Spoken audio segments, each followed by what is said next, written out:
Yeah, we living in a world where the rules don't apply. They say we gotta follow, but we ready to fly. System got us boxed in, trying to keep us small. But we rise like the phoenix, we ain't scared to brawl.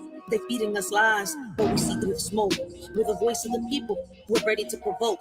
They want us to divide, but we're stronger as one. Breaking chains, taking names, yeah, we getting it done. It's us versus the system, we're breaking the mold. This in the air, yeah, we taking control. No more silence, no more fear. Together we rise, let them know we're here. Riders ignite. In the world of division, they showed us how to share. But the weight of our sorrows, they never taught us to bear. We split our joys and laughter, but the pain remained untold. A burden we carry alone, a story left untold. They taught us to split everything, but not the heavy pain. It lingers in the shadows, a darkness we can't explain. We're left with shattered pieces, trying to mend what's lost. They taught us how to split everything, but not the heavy cost. We learned to divide our dreams and multiply our fears, but the ache in our hearts only grew with passing years. They gave us all the answers, except how to heal. The scars that run so deep, wounds that time can't see. Yeah, they taught us how to share, but only the good. Smiles and laughter like we understood. But deep down inside, there's a storm we hide. Pain in our hearts, we're just trying to ride. Put on a mask, yeah, we play the part, but nobody sees the cracks in the hearts. We share our dreams, the highs and the lows, but when it comes to hurt, we just close the doors. We share the fun times, deflect the pain, laughing in the sunshine, dancing in the rain. But the shadows linger, they creep and they crawl, breaking us down, but we don't share at all. We got hate in our hearts, but we keep concealed. Taught to share the joy, but wounds, they stay unhealed. They say love was easy to divide, but the heartache never subsides. We tried to split everything into two, but the pain lingers strong and true. Shared our dreams, divided our fears, but the sorrow remained through the years. No matter how we tried to let go, the weight of our suffering continued to grow. Now we're apart trying to heal, but some wounds are too deep to conceal. They said splitting up will set us free, yet the pain lingers in you and me. In a world where rules are set in stone, the system's grip tightens, we're not alone. Bound by chains of injustice greed. Against the odds, we fight to be free. Mighty forces try to keep us down, but our spirits rise, refusing to drown. Defying norms, breaking through the mold. In this battle of wills, our story is told. As the clash continues day by day, we stand united, come what may. For in this world where rules don't apply, our strength and unity will never die. They try to silence our dreams, but we're loud and clear. With every step forward, conquering fear. They can't hold us back. We're the fire and the flame in this battle for freedom. We're all in the game. They say it's just a game, but we're playing for keeps. With the strength of the many, we're shattered elites. No more puppets on strings, we're cutting the ties. With our eyes on the prize, we're reaching for the skies. So let's stand together, let's break down the walls. In this fight for our future, we'll answer the calls. From the ashes, we'll rise like a storm. Riders ignite. It's us versus the system, and we're ready to fight. They build the walls, but we're digging tunnels. With every step we take, we're shaking the bundles. From the streets to the courts, we're raising our voice. In a world full of noise, we're making the choice. They want to keep us blind, but we see the light. Knowledge is power, and we're ready to fight. From the corners of the city to the walls of the state, where the heartbeat of the struggle can't afford to wait. It's us versus the system, we're breaking the mold. This in the air, yeah, we're taking control. No more silence, no more fear. Together we rise, let them know we're here. Riders ignite. They taught us to split everything, but not the heavy pain. It lingers in the shadows, a darkness we can't explain. We're left with shattered pieces, trying to mend what's lost. They taught us how to split everything, but not the heavy cost. Now we stand here broken, searching for some light, hoping for a way out of this never-ending night. But through it all, we find strength in each other's embrace. Together we'll face tomorrow and find solace in this space. They say don't bring the drama, keep it all light. But every night I'm fighting these demons in sight. Whispers in my mind, yeah, they echo when they shout. While I'm smiling on the surface, I'm breaking without. We're sharing the laughter, but what's underneath? A battlefield of sorrow, a war with no peace. We're warriors in silence, but nobody knows how the pain that we carry just grows and it grows. In a world of lessons learned, they taught us how to stand and burn. But the scars we hide deep inside are the ones that never subside. We followed all the rules they made, but the emptiness never fades. Their wounds like knives, cutting through leaving wounds that always grew. They painted pictures of success, but couldn't fix what's left on us. Now we're left to bear the strain of the pain that lingers, never wanes. It's us versus the system. We're breaking the mold. That's in the air. Yeah, we're taking control. No more silence, no more fear. Together we rise. Let them know we're here. Riders ignite. So remember this moment. Remember this space. Remember this sound. We're the voice of the future, and we won't back down in the face of a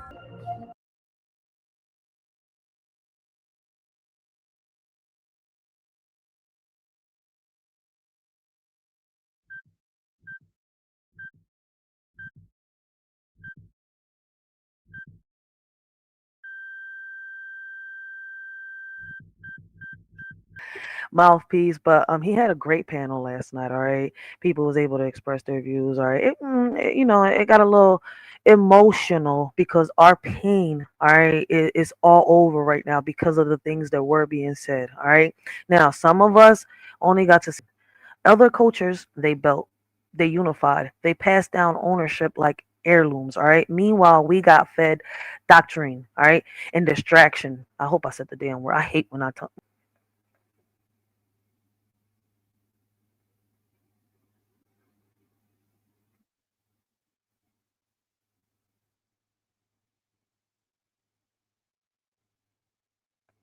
That's some facts, Miss Ryder. That's why I said there's no love lost, man.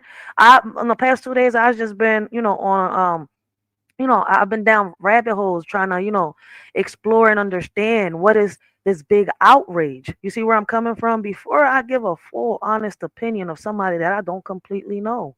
All right? Because if you know me, you know I have no hate in my heart. All right? Hate was taught to me. But the same way that hate was taught to me, all right, it took many, all right, many from a village to sit me down, and it wasn't easy, all right. I'm not even supposed to be here talking to y'all, but people say that I guess, I'm a part of something, all right. God got bigger plans for me, and that's some real shit right there. God does have bigger plans for me, all right. I want y'all to listen to this, all right. Shout out to the word.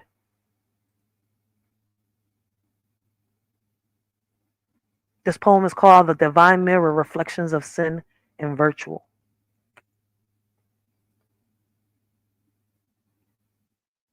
Did my computer just freeze?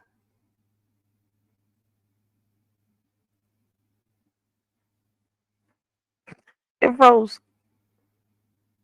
Religiously, understand the seven principles of hell. You understand the seven demons within you. You understand that whole concept. It's a whole metaphysical concept. We didn't go over that, but anyway, so from a spiritual standpoint now when we say demons are owners, what happens when you vibrate in that frequency? When you have those demons, that's your 8, that makes sense. That kind of explains why I feel the way that I feel and I perceive things the way that I do. Check this out, coach. In a family of tradition, I stand out like a sore thumb.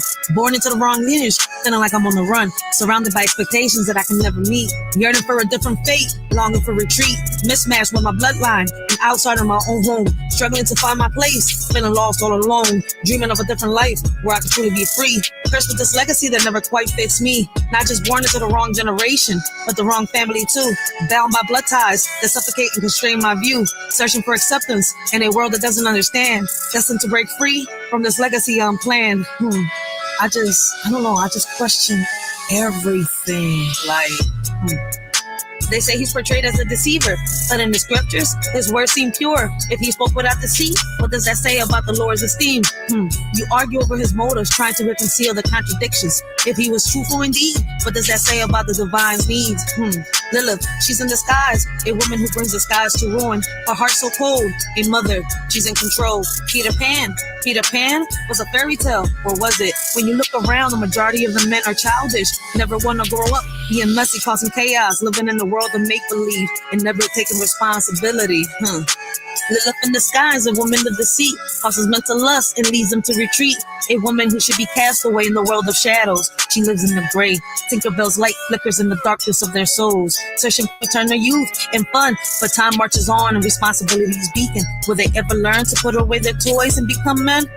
Lost boys playing games, never wanting to face reality, flying through life with no direction or purpose, avoiding adulthood like it's a plague to be avoided, leaving a trail of destruction in their wake. Lilith, a mother she should be, but in her heart she's free. She abandons her duty, leaving her children in disarray, lusting her game to men she plays. She leads them astray, and they pay the price. Karma. I guess people don't understand that karma can go both ways. It just depends on how, your mind perceives it. Karma can go, real deep if you're not careful. Bro, the missing component? Like, people think to feel. Again, you're working from the outside in. You have to work from the inside out. Right. The reason people can't manifest because they don't even believe they can have what they asking for. You got to match that frequency. And belief is a feeling. It's not a thought. Right? This is where people get all this mixed up. So If you feel to think, this is why we have dream boards and stuff like that, right? They want you to look at it and use those 5 senses. Any practitioner teaching you how to manifest things, what do they always say?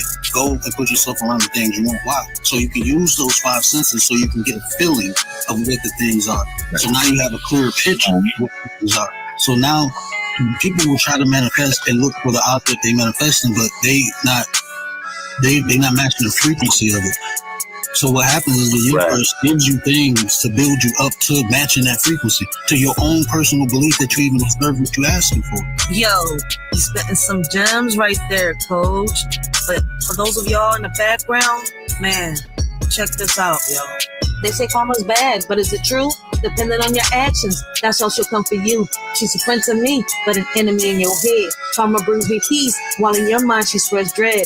We blame God for the problems around us, turning a deaf ear to our own mistakes. We blame the devil for our misguided actions, lost in the shadows of regret and mistakes.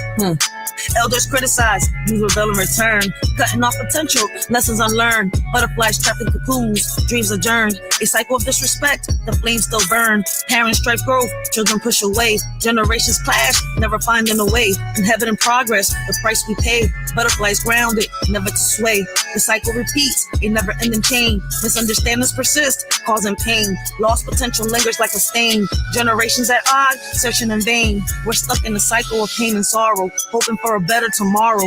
Black lives matter, white lives matter too. It's time to unite and break through.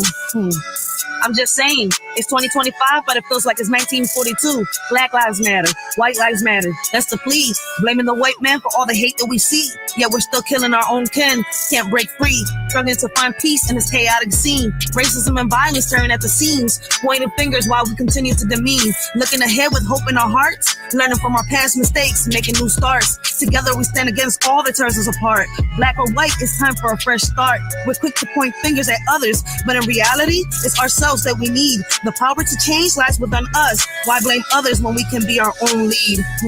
Just a little food for thought. But they done tricked you. They done told you it's something outside you coming into you. That's how they get you to accept God is outside you. That's that old concept. God knows it's in you. That's why when you have a deep desire, things come true. When you get that feeling of God in the way. Because that's true. But it's not outside of you, it's inside. They don't want you to know it's inside. Because there's a group of people, it's not inside of them. They have to get you to participate and give that energy away so they can have those experiences. And that's what most people do. By worshiping something outside themselves. You're giving that energy away. I should have done this on Thursday. In the balance of right and wrong, karma scales tip where they belong. She rewards my deeds with serenity, but in your thoughts, she breathes enmity. What you sow, you shall reap. Karma's justice runs deep. I find solace in her embrace while she hunts you with no grace. In the wrong generation, lost in time's illusion. God's mixed up in my mother's womb, a cosmic confusion. Feeling out of place like a puzzle piece misplaced. Searching for my purpose in this unfamiliar space. Born into a world that doesn't quite fit. A old soul trapped in a modern day script. Yearning for simplicity, longing for connection. In a fast-paced world of constant rejection. I navigate this life with an ancient soul's gaze, struggling to find my path in these chaotic days. Perhaps God had a plan beyond what I can see to challenge me to grow and set my spirit free. But they done tricked you. They done told you it's something outside you coming into you. That's how they get you to accept God is outside you. That's that old concept. God knows it's in you. That's why when you have a deep desire, things come true. When you get that feeling of God made away. Because that's true. But it's not outside of you, it's inside. They don't want you to know it's inside. Because there's a group of people, it's not inside of them. They have to get you to participate and give that energy away so they can have those experiences. And that's what most people do. By worshiping something outside themselves. You're giving that energy away. It's your word. I should have did this on the word.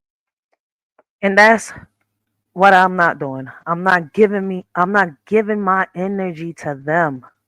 All right. I'm not giving them the fuel that they need. All right. For us to be erased.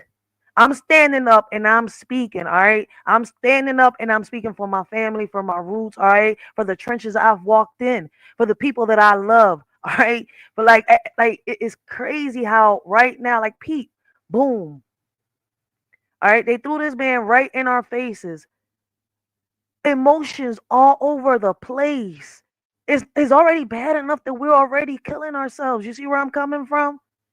We supposed to be healing, but now the question is, what do we do from here? All right.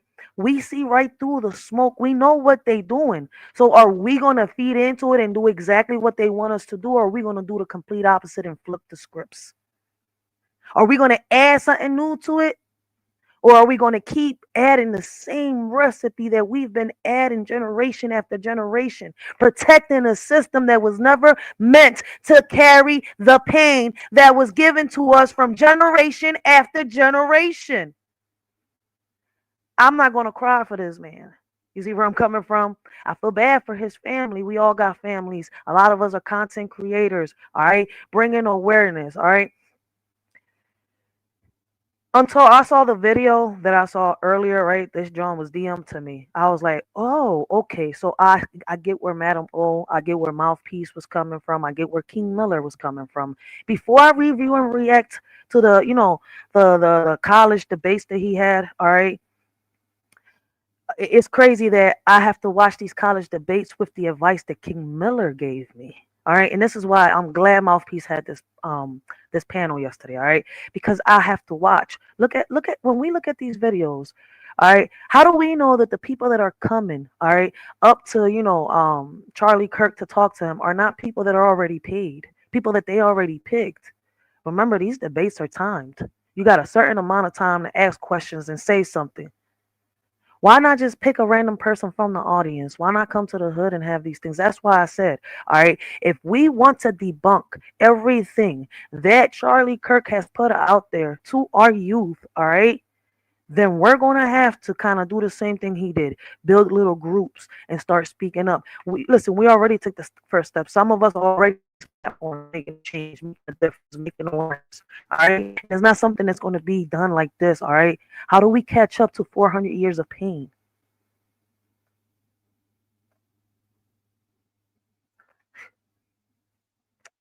I'm not trying to be a bitch. You see where I'm coming from? All right, but I just don't want to dwell in the pain because it's going to get us to come on each other. They know what they're doing. But if we see right through the smoke, all right, let's figure out what's the next step. All right, how do we move forward from this?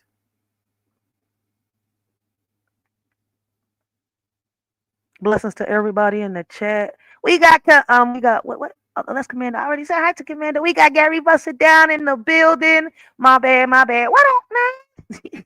We got Riaz in the building. Blessings to everybody in the chat. All right. Now, we are going to be listening to Papa Duck. All right. And I love me some Papa Duck. That's my boo right there. All right. Listen, man, don't be hating on my boo. I'll be standing up for my boo. All right. I'll curse everybody the fuck out for my boo. All right. And no, he's not my man. All right. That's not the love of my life. All right. But that's my little boo right there. All right. But let's listen to this. All right. Because in his lyrics, all right, Papa Duck has been bringing awareness to us for the longest, and people never took heed to what he's saying. Many have, but others haven't. It's your boy Papa Duck. Add this to your playlist. That they can do anything they want to us. We might not be back. I might be in jail. I might be anywhere. But when I leave, you can remember I said with the last words on my lips that I am a revolutionary. I'm your knight in shining armor, and I rock you. You have made me what I am. You have made me what I am.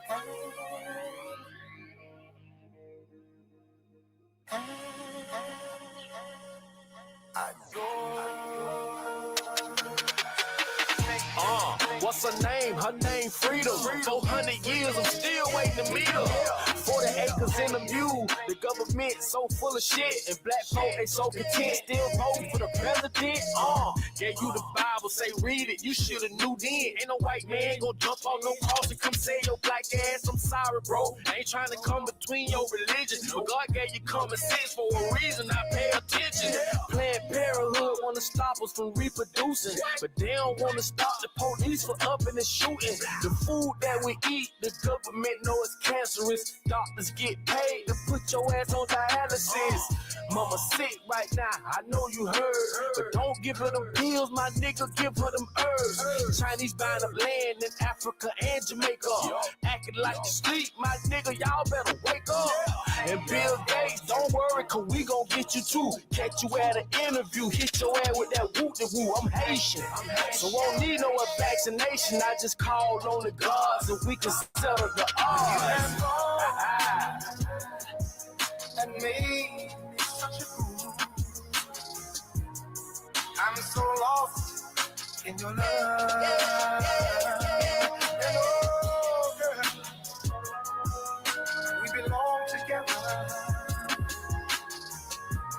Won't you believe in my song?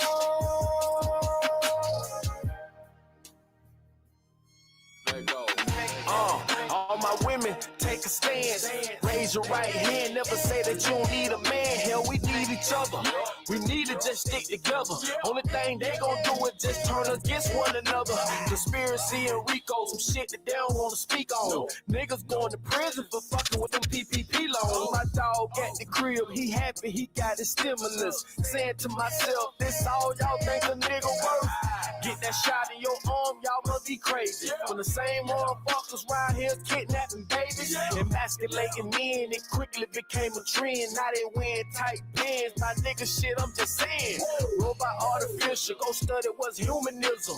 Black folks showing up dead with their organs missing. You might not like it, but Trump and Joe Biden work for the same people, so please don't get excited. And Bill Gates, don't worry, cause we gon' get you too. Catch you at an interview, hit your ass with that whoop-de-woo. I'm Haitian, so won't need no vaccination. I just call on the gods and we can settle the odds. And me, such a fool. I'm so lost in your love. And oh, girl, we belong together. Won't you believe in my song? And by the way, the girl he's talking about is freedom, okay? Yeah. There's so many ways. It's your boy Papa Dub. Just know we coming for you. Let me hold you in my arms. For all the children that y'all took from us. All the slaves, all the lost souls. We coming. We coming. I did this for here for the ancestors. We coming. For real. Ain't nobody gonna sit here, argue, and hold someone's hand because they feel some type of way. We're not doing that right here. Not today. So you're already using ChatGPT. Let's have conversations that can build something, all right? Conversations that can build nations. If you got hate in your heart, this is not the panel for you. We all got pain. We all carry pain. All right? But that don't mean we take it on everybody else. Now, if you took it on the right people, damn, I understand. But fuck. Calm down, y'all. All right? Y'all, listen, if y'all feel some type of way because someone has a point of view, because someone says something out their mouth, then y'all shouldn't be there right there at that moment. For real, for real. All right? Like I said, if we can't talk about it, then listen, you don't got to be here. For real, for real.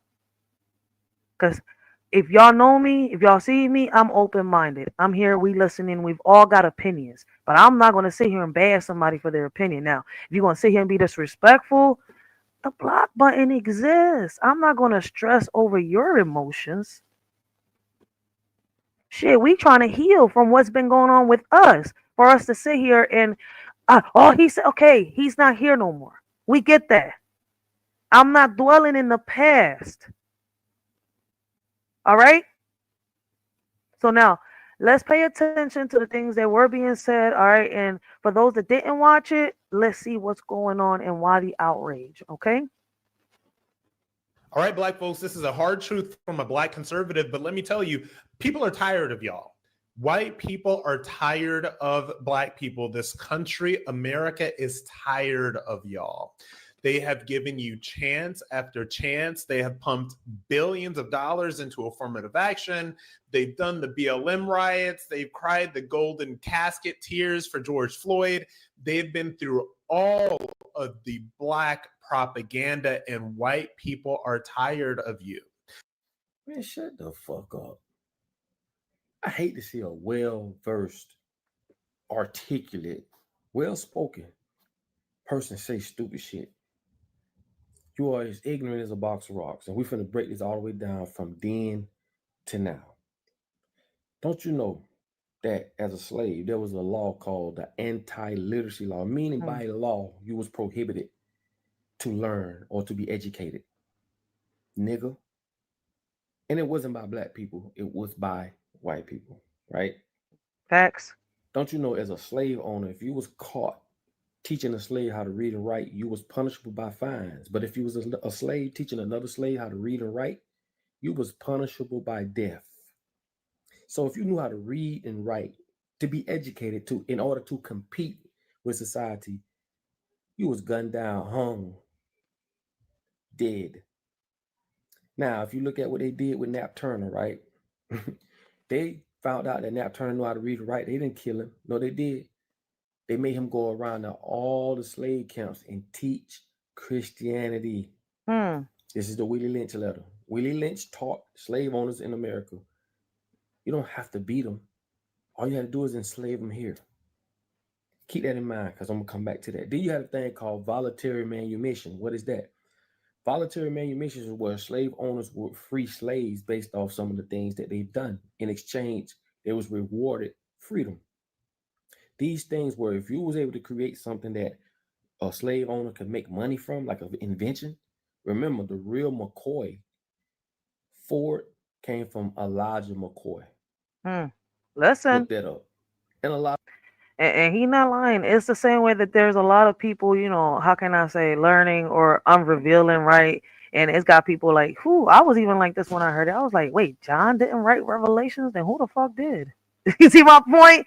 Like, I even uploaded that video. I think it was yesterday. I'm not sure when the hell I did, but I did. So it's kind of like, you know, we got to re-educate ourselves, all right? I'm not going to sit here and cry over, man, I didn't know, all right? Listen, I do want to know why both sides is mad at him. All right, you got whites, you got blacks mad at him, then you got whites and you got blacks that are on his side, all right? Me, I'm not on nobody's side, all right? Because black or white, shit, we fighting over crumbs. I ain't nobody's fucking puppet. Ain't no strings in my back. A lot of other inventions, right, that was passed on to slave owners in exchange for freedom, which are still to this day, got some of them still rich to this day, right? So voluntary manumission, one of the things, well, if you can make a slave rich, or you can make a slave, you could make something where a slave owner can make money off of, you was granted freedom. If you told on other slaves that you knew was about to rebel or about to leave or, you know, break free or try to, you know, break free and get their freedom, if you told on them. So basically we was coerced to be snitches. If you told master what was going on, you was rewarded freedom. Yeah, that's crazy because I never even thought about it like that. That's a whole nother way of seeing it. See, I had my own point of view, but see, this is why I like having conversations and I do listen because I learn something new. More than what I've been reading, more than what I've been researching, all right? Because now it's somebody else's point of view. Like, oh, okay, there's a whole nother set of eyes on some Inspector type, you know, Inspector Gadget type shit. Like, I want to learn my roots for real. I'm not fucking sitting here playing around with this shit. You see where I'm coming from? Like, I don't want to pass on misinformation to my kids at all. All right?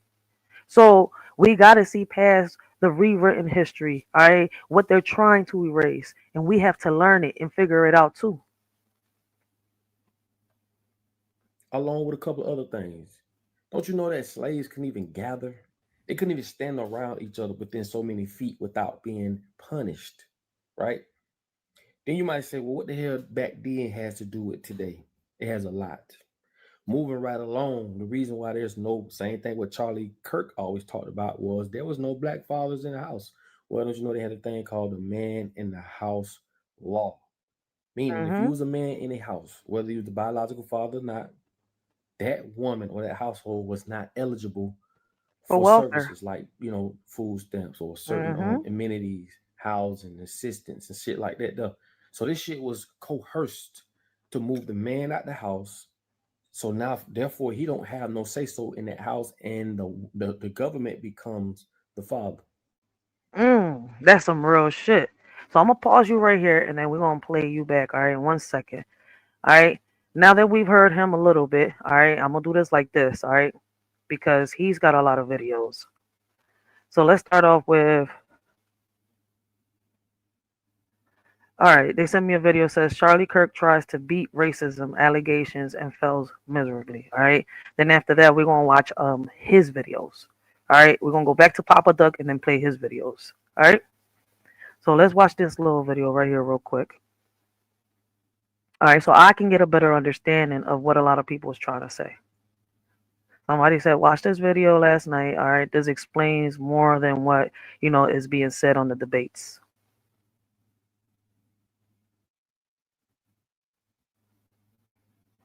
All right. So let's see it.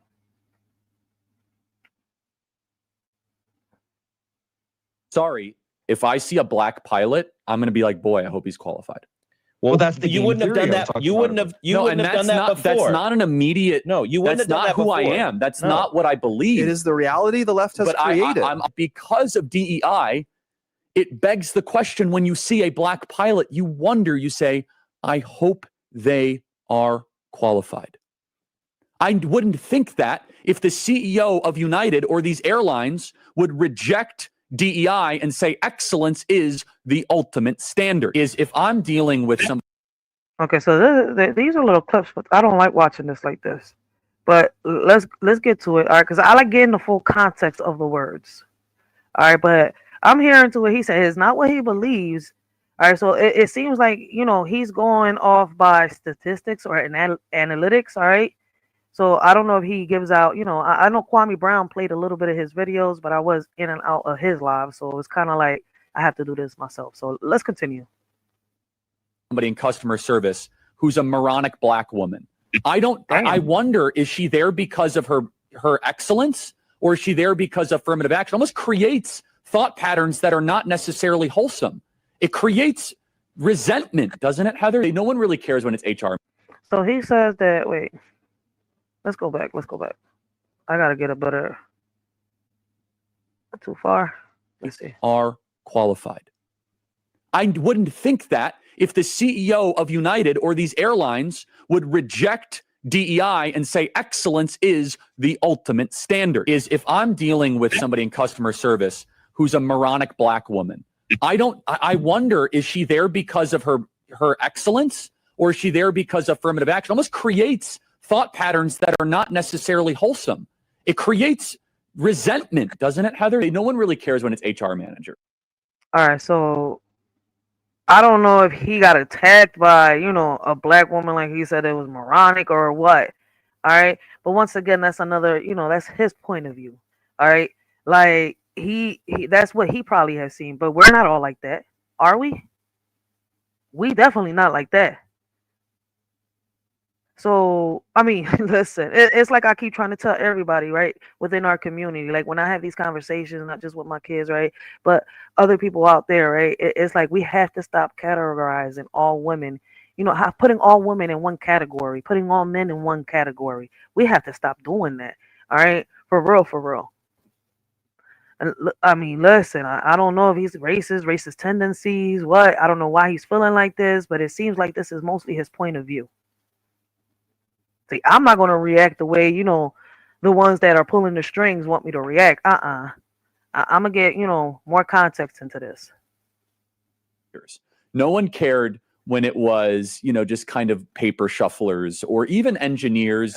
But now when it's like, wait, hold on a second. You're going to remove my appendix and you're a black lesbian. Charlie Kirk has no problem putting his true beliefs about anyone who isn't a white Somebody's talking over him. See, this is why I want to get the full context. Like, you just cut him off. rabid conservative like him on full display. So it like hurts my heart because doing what I love has been kind of taken away from me to please other people. Yeah, that's the point, Simone Biles. You're representing your nation, you're selfish sociopath. You kidding me? We are raising a generation of weak people like Simone Biles. Again, if you want to be, if she got all these mental health problems, don't show up. She's an incredible athlete. Of course she's an incredible athlete. I'm not saying, I just said she's probably the greatest gymnast of all time. She's also very selfish. She's immature, and she is a shame to the country. She's totally. He kind of reminds me of the dude from South Park. I'm sorry. I don't know if y'all remember them two dudes, them little cartoon characters. I forgot what their names was. He looked like one of them. You know what? Let's continue. A sociopath. Of course she's a sociopath. Andrew said she's not a sociopath. What kind of person skips the gold medal match? Who does that? It's a shame to the nation. LeBron James is a self-interested, narcissistic, and we know he's not very smart. He does these press conferences where he thinks he's making sense spiritually and freedom of speech. But he's a product of his time. What would you expect from LeBron James? He's a It's product of his cool to time. insult America. It's cool to sell yourself out to China. Not very bright, not wise, not somebody of good character, but as a blowhard. He'll never have to apologize. He'll never have to admit failure. And of course, everyone knows that LeBron James chronically cheats on his wife. Obviously, he's an NBA player. Savannah James should be asked about that. Hey, how do you feel about your husband like cheating on you all the time? But that's just how the NBA works. So the whole thing is an open. He's kind of saying the same thing we're saying, but he should be saying this about his community, not about ours. You see where I mean, these are just words. Once again, he shouldn't be saying, talking on our communities like that. He should be speaking on his own community. That's why I said I'm not going to let whatever it is, whoever's pulling the strings, get me all emotional, all right, and have me bleeding all over this matrix. No, we're not doing that. All right, so we're going to take the time. All right, and we're going to listen to this shit. Even though I hate little clips like this because you can't get the full context out of it. It seems like he's got his point of view. He's a jerk while he's at it, an asshole, but he's got his own point of view. Open marriage. He's immoral in almost everything he does. He shouldn't be lifted up, but I don't think most Americans do.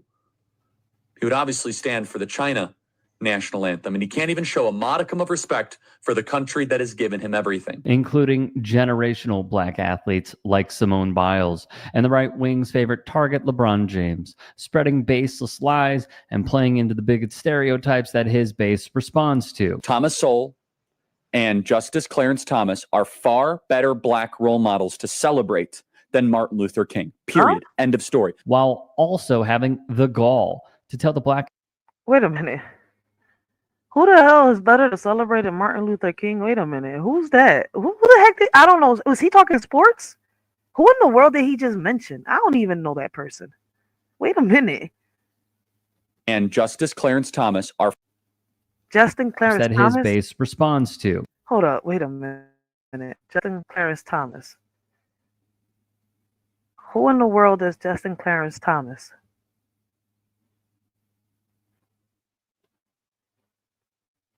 Oh, a white man. I see what people are saying. Okay, I see where some people are coming from. Thomas Sowell and Justice Clarence Thomas are far better black role models to celebrate than Martin Luther King. Period. End of story. While also having the gall to tell the black community which role models they should look up to while smearing the legacy. Oh, you talking about the Supreme Court judge? Let me see. I got a fucking. So it's not this person. I thought it was a golf player. All right, so no. Supreme Court Justice.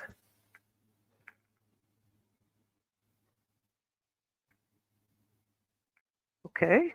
I'm glad somebody wrote that in the chat.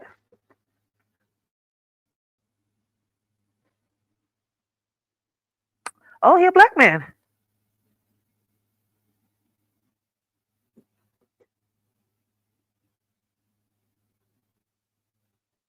He a black man.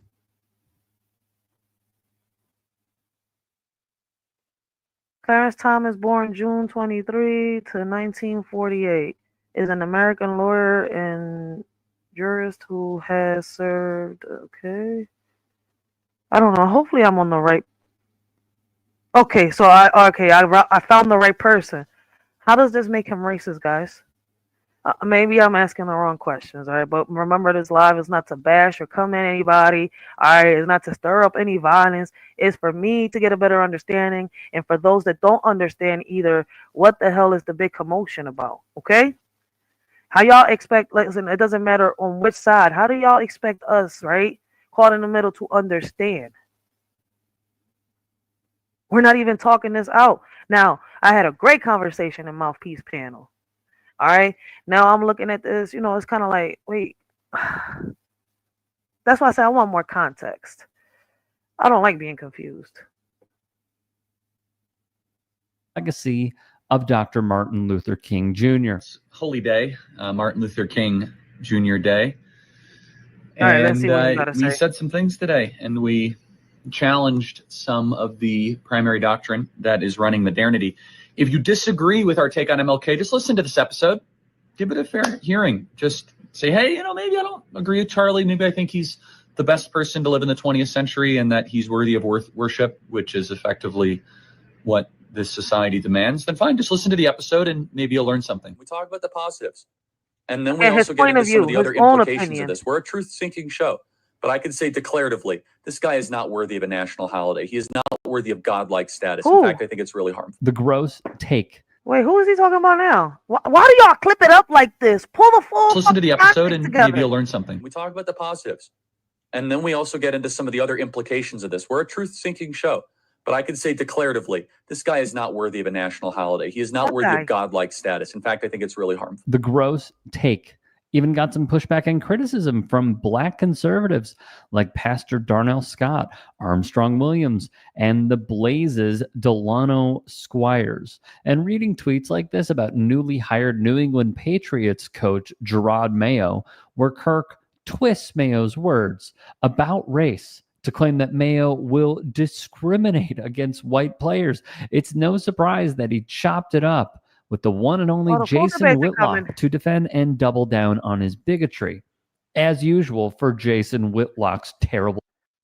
The full clip of his context are coming. I got a few already saved up. All right, like that's coming. All right, I'm doing my listen. I'm doing what a subscriber asked me to do. All right, I do got a lot of subscribers. All right, and this video was highly suggested. I'm just mad at the way it's fucking clipped. All right. But I'm going through it. Show. The response was disappointing because some people, instead of dealing with the substance and or my very public track record of hating bigotry and racism and also associating with people of all sorts of different backgrounds, they started to call me racist. Racist. And I'm not saying it's because of this, but Black America was getting richer. They were getting stronger, and families were largely still put together before the Great Society, Voting Rights Act, and Civil Rights Act. 60 years later, Black America is in a worse position. I'm not saying it's because of the Civil Rights Act. I'm not saying it's because of the Voting Rights Act, but somewhere something went awry. Kind of going off your speech, I could have done the old conservative thing. I could have hid in the corner, said, you know what, I'm so sorry. How Charlie Kirk plans to discredit Martin Luther King Jr. and the Civil Rights Act. Why is everybody coming at Martin Luther King too, though? I noticed that black people are coming at MLK too, though. Oh, he's a liar. That listen, that's what I'm saying over here. Like, why are we throwing him so much shade? Like, I'm focused on bringing awareness, on getting us together, trying to heal. But see, these things don't help us heal. This gets us more. Like, this gets us to fuel the fire, the flames even more. Sorry, how dare I? Because I saw the chatter increasing. I saw the right-wing intelligentsia saying, no, Charlie, it's a career ender. You don't do this. You just say MLK was awesome, and you don't ask questions, and you just kind of walk away. I said, I'm not going to do that anymore. I think that kind of attitude is destructive. And what made him say that MLK, that what MLK was doing was a lie. What made him think about MLK in that way? All right, because I've noticed a few black people, a few Hispanics, a lot of people is starting to say the same thing. And I'm not, listen, like I say, you see it. I've mentioned different ethnicities and cultures. So it's kind of like, listen, let's continue. Wrong. And we felt the pressure that day. We were getting text messages of people saying, Charlie, this is going to end your career. Charlie, you'll never be back in decent circles. And it seems like it did. Honestly, I don't subscribe to that. I'm going to trust the Lord. I know what we're saying is true. I was disappointed because I said, listen, guys, you could hate what I'm doing. You could criticize it. But if you're just going to throw the R word around like a Frisbee, because I dare to question somebody who I consider to be a false idol of the modern cult of anti-racism. Once again, his view, his opinion. All right. We know our truth. All right. We know the truth. We know what's going on. And it's crazy. A lot of people still don't know their history. All right. That's why they're also easily, able to get influenced. All right. If you feel as though that what he said was wrong, man, you're still able to debunk it. All right. And what's crazy, it seems like he was willing to become a martyr. He was willing to lose his life for what he believed in. That's what it seems like to me, that he was willing to lose his life for what he believed in. All right. Now, was he racist or not? That's questionable to me right now still. Whitlock nodding along with approval is all the proof you need to know that Kirk is hitting all of the right-wing talking points. Characterizing his racist opinions of MLK as valid criticism allows Kirk to use free speech as a crutch to shield him from criticism of what he and Whitlock are trying to do here, whitewashing both the continuing and historical racially motivated crimes that our country was founded on, while demonizing anyone who wanted to correct the historical wrongs. The thought, of course, is there's only one person in the 20th century that gets a federal holiday, and it's Martin Luther King. I can name at least a dozen people more deserving in the 20th. That's because he fought for the Civil Rights Act. That's why he gets that holiday.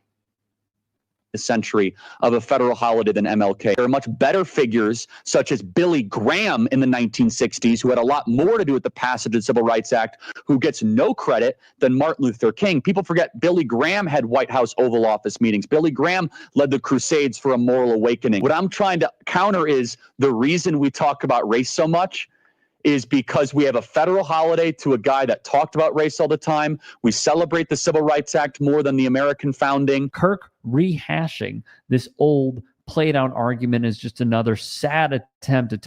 All right, so he's saying that Billy Graham, right, for him, all right, who was an American evangelist, all right, ordained Southern Baptist minister and civil rights advocate, known for his large-scale radio and television broadcasts, as well as a worldwide preaching crusade.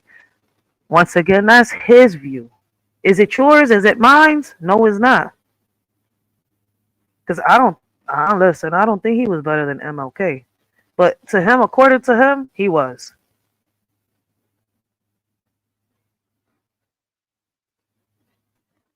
Tell people to shut up about conversations about racism and race in America. Because to Kirk and other conservatives, racism can't exist if you don't talk about it. Exactly.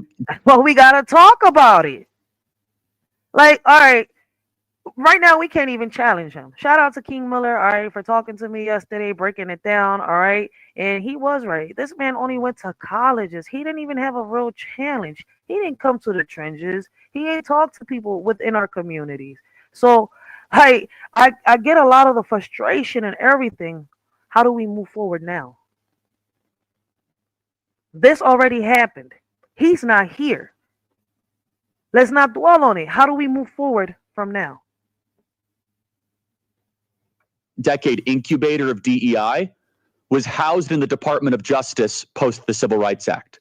The attitude, the enforcement, the precision that the DEI bureaucrats operate with was all workshopped in the Department of Justice in the 60s, 70s, 80s, and 90s. And just now are we seeing it in corporate America, and we've seen this cancer metastasize. What started as a good intention to try to eradicate the injustices of saying that, you know, only whites can eat at the restaurant has tragically metamorphosized into a beast that has even more hatred than some of the elements of the antebellum South. You heard that right. Charlie Kirk thinks that the Civil Rights Act and its legacy have brought about more hate than the antebellum South. This is what real world white supremacy looks and sounds like. And as much as we'd like to ignore the Jason Whitlocks and the Charlie Kirks of the world, this rhetoric simply cannot go unchecked. All right.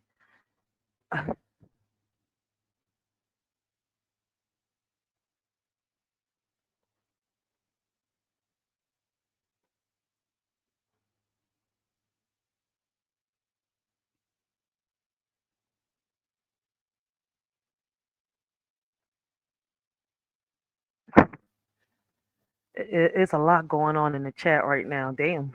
All right, let's go back to Papa Duck. All right.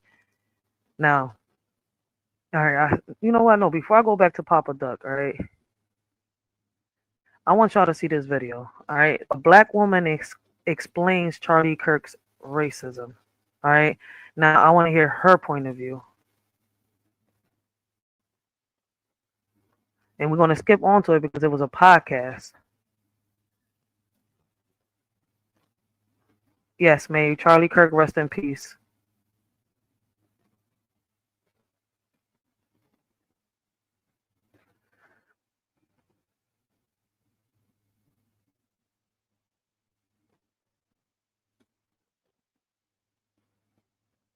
All right, let me hear what she got to say. Understanding. Black people are always so quick to want to be the victim of a situation that they can't thrive. And this is one of the things that Charlie Kirk... Hold on. Let me go to the beginning. Anybody, especially black people, that are saying Charlie Kirk was racist and was not for black people and did not know black people, I am 100% convinced that you have never sat through a full debate of his or watched any of his debates with a sound understanding. Black people are always so quick to want to be the victim of a situation that they can't thrive. And this is one of the things that Charlie Kirk was exposing to black people. We have such a cap on us because we think we're limited, because we're black or because we're women, and because we think our ancestors, whatever they went through, is still impacting us today. But we are not there anymore. Charlie Kirk wasn't saying that we didn't need or black problems didn't matter. He was saying, hey, you're not a slave anymore, and there are no more laws that are holding you back, saying that you can't do what a white person can do. You should get up and go and try these methods and become somebody. One thing we got to understand is life is hard, and we don't need handouts. If that's why this man was just killed over mere opinions, having an opinion. This man never said nothing racist or hated or hateful towards black people. I followed this man very closely and watched many of his debates, and I stand in agreement with a lot of the things that he say. And I really, if I disagree with anything, it was so small I can't even think about nothing I disagree with. And I just hate that we are people who are so quick to be controlled by the word racism that just one little clip misrepresenting what somebody said is all we need to throw somebody under the bus. We got to think about this. Who are the kind of people, and not to, this was a white on white crime. And whenever these type of people get involved, that means there is some power being seeped out somewhere to the masses that the people in control don't want the power to be with. And this is what he was doing. He was showing a lot of people that are blind and programmed by the system to wake up and get out the matrix. And this was the problem. Telling black people you don't need government assistance because you can be somebody is not. Let me pause there real quick. So if Charlie Kirk was so bad and he was spreading so much hate, why are there black people within the community that are not part of the colleges? These are not young bulls or from these colleges. All right, these are people within our communities speaking great things about Charlie Kirk. If he was such this, guy that was spreading so much hate, why are there black people within our communities, black and brown, defending him so much? All right, guys, that's what I said, man. I don't got hate in my heart. I don't get tired of saying that. Not racist. Telling us that government assistance has hindered us.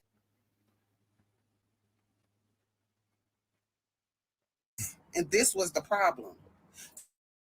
Telling Black people you don't need government assistance because you can be somebody is not racist. Telling us that government assistance has hindered us because before we were on government assistance, we were a more successful people is not racist by reading and understanding the facts. Ever since we started getting subsidized by the government, we have been controlled by the government, and not in only what we can do, but how we think. And this is a person who challenges you to think for yourself. The things he said about George Floyd, y'all act like because an officer killed George Floyd, that made him a saint, like he wasn't a criminal, like he wasn't on drugs. That's what caused him to be suffocated and pass out. Y'all like he wasn't resisting, like he was just being a good law-abiding citizen and was just taken out senselessly like we do each other. That wasn't the case. So when they're pointing out this stuff, y'all don't like nobody telling y'all the truth. Black people don't want to hear the truth because we benefit off of not working and being lazy off of government assistance and stuff. One thing Charlie Kirk also said was if the Black people want to become better, we're going to have to stop celebrating crime and murder. Our culture is destruction. Our culture is destruction. And it ain't nothing we can do or say to change that. Everything we have from the women in our idolization groups, Beyonce, Summer Walker, SZA, Cardi B, Sexy Red, all of them are horrible examples of how to be as a woman. That's some fact. But let's be real, right, guys? This ain't about Charlie Kirk alone. It's about how his name, his death, and his legacy are being used as emotional fuel. You stir up racial tension, frame it as justice, and suddenly you've got a nation on edge. That's not protest, that's programming. WW3 isn't just tanks and missiles. It's psychological warfare. All right, we're in the middle of that. It's media spins. How can I say algorithm outrage? All right, and cultural division. And if we're not if we're not careful, all right, we'll be fighting each other more than what we already are. All right, why are we going to keep fighting each other more? Like I said, we still trying. A lot of us are still trying to heal. And what's crazy is they got us out here, all right, like puppets on strings. I'm not gonna say us, all right, a lot of people on puppets with strings, while the real architects of chaos cash in. They want us debating Kirk's character while ignoring the system that profits off division. They want us triggered, tribal, and too distracted to build. And if we keep falling for it, all right, we're not resisting, we're rehearsing. So what do? We flip the playbook. We stop debating in spaces built to trap us. We start teaching kids how to decode propaganda, how to build unity, how to spot emotional bait before it becomes policy.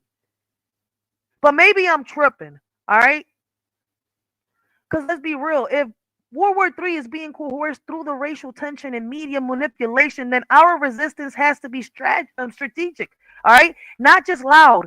All right, layered, not just reactive, revolutionary. We build our own curriculum, our own platforms, our own movements. All right, that don't rely on tragedy to speak truth. Because if they're using Charlie Kirk to spark more division, then we use clarity to spark legacy. All right, like on that Billy baby, and I hope that don't go over a lot of people's heads, yo.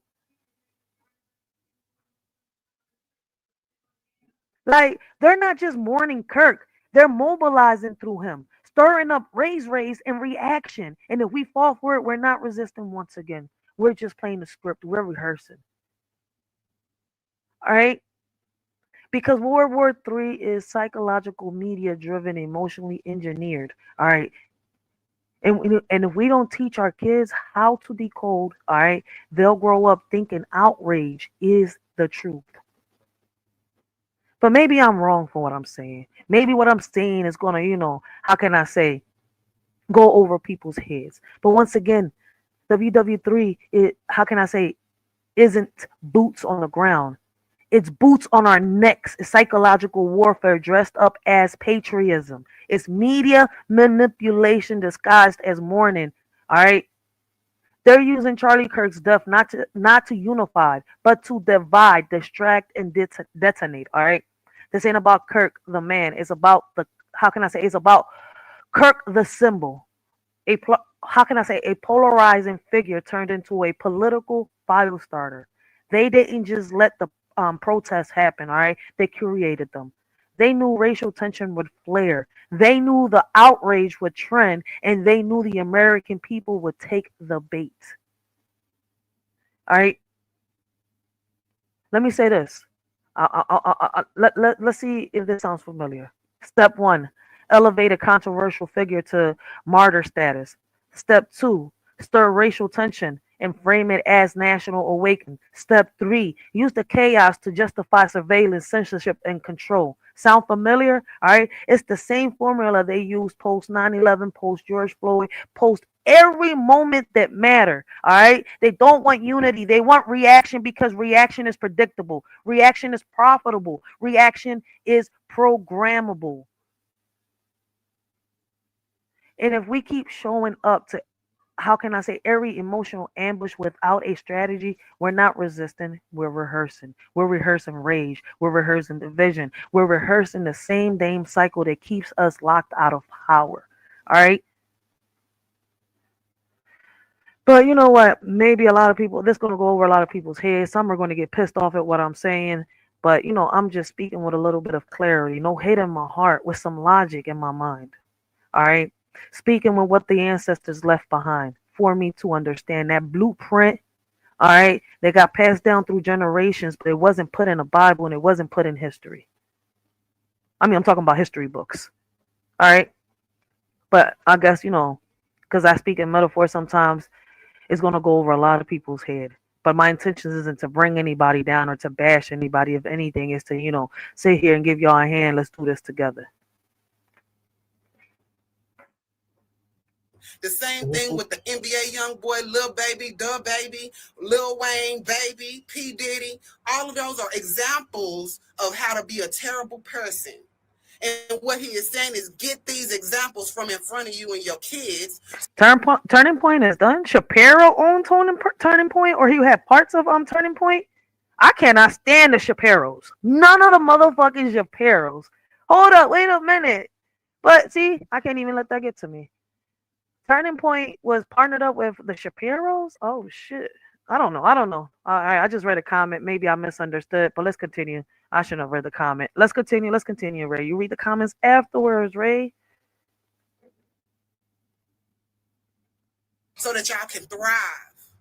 Also, let's work examples of how to be as a woman. The same thing with the NBA young boy, Lil Baby, Da Baby, Lil Wayne, Baby, P. Diddy. Damn. All of those are examples of how to be a terrible person. Yep, they are. And what he is saying is get these examples from in front of you and your kids so that y'all can thrive. Also, let's work on building the family back. One of the things that destroyed the family was removing a father out the home.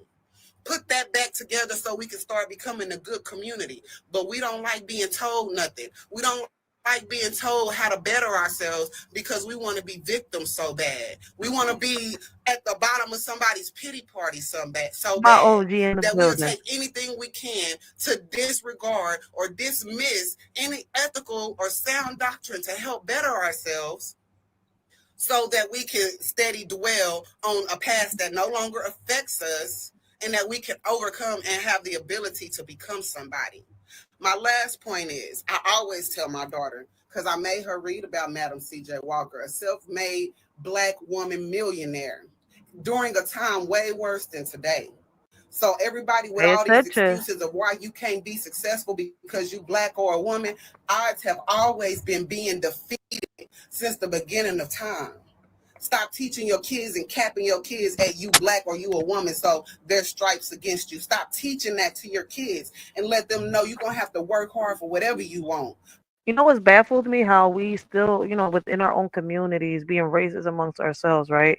Like, while we don't even notice that a lot of people are, a lot of these kids are biracial. They're mixed. So many ethnicities within them. You see where I'm coming from? All right. Like you got black men with Puerto Ricans, Dominicans, all right, white, and it's vice versa with the women too, all right. Out here, dating, engaging, all right, mixing, mingling. All of us are doing this. So to keep with this, black or white shit, it's hard for me to break it down, all right? But I guess it's going to continue. Me, I decided to break free from the chains of society and be who I'm truly meant to be. All right, for real, for real. I don't want to stay stuck in poverty. I'm not going to stay stuck dwelling on things that I couldn't change in the past, but I've learned from it so that I could change things that are happening now.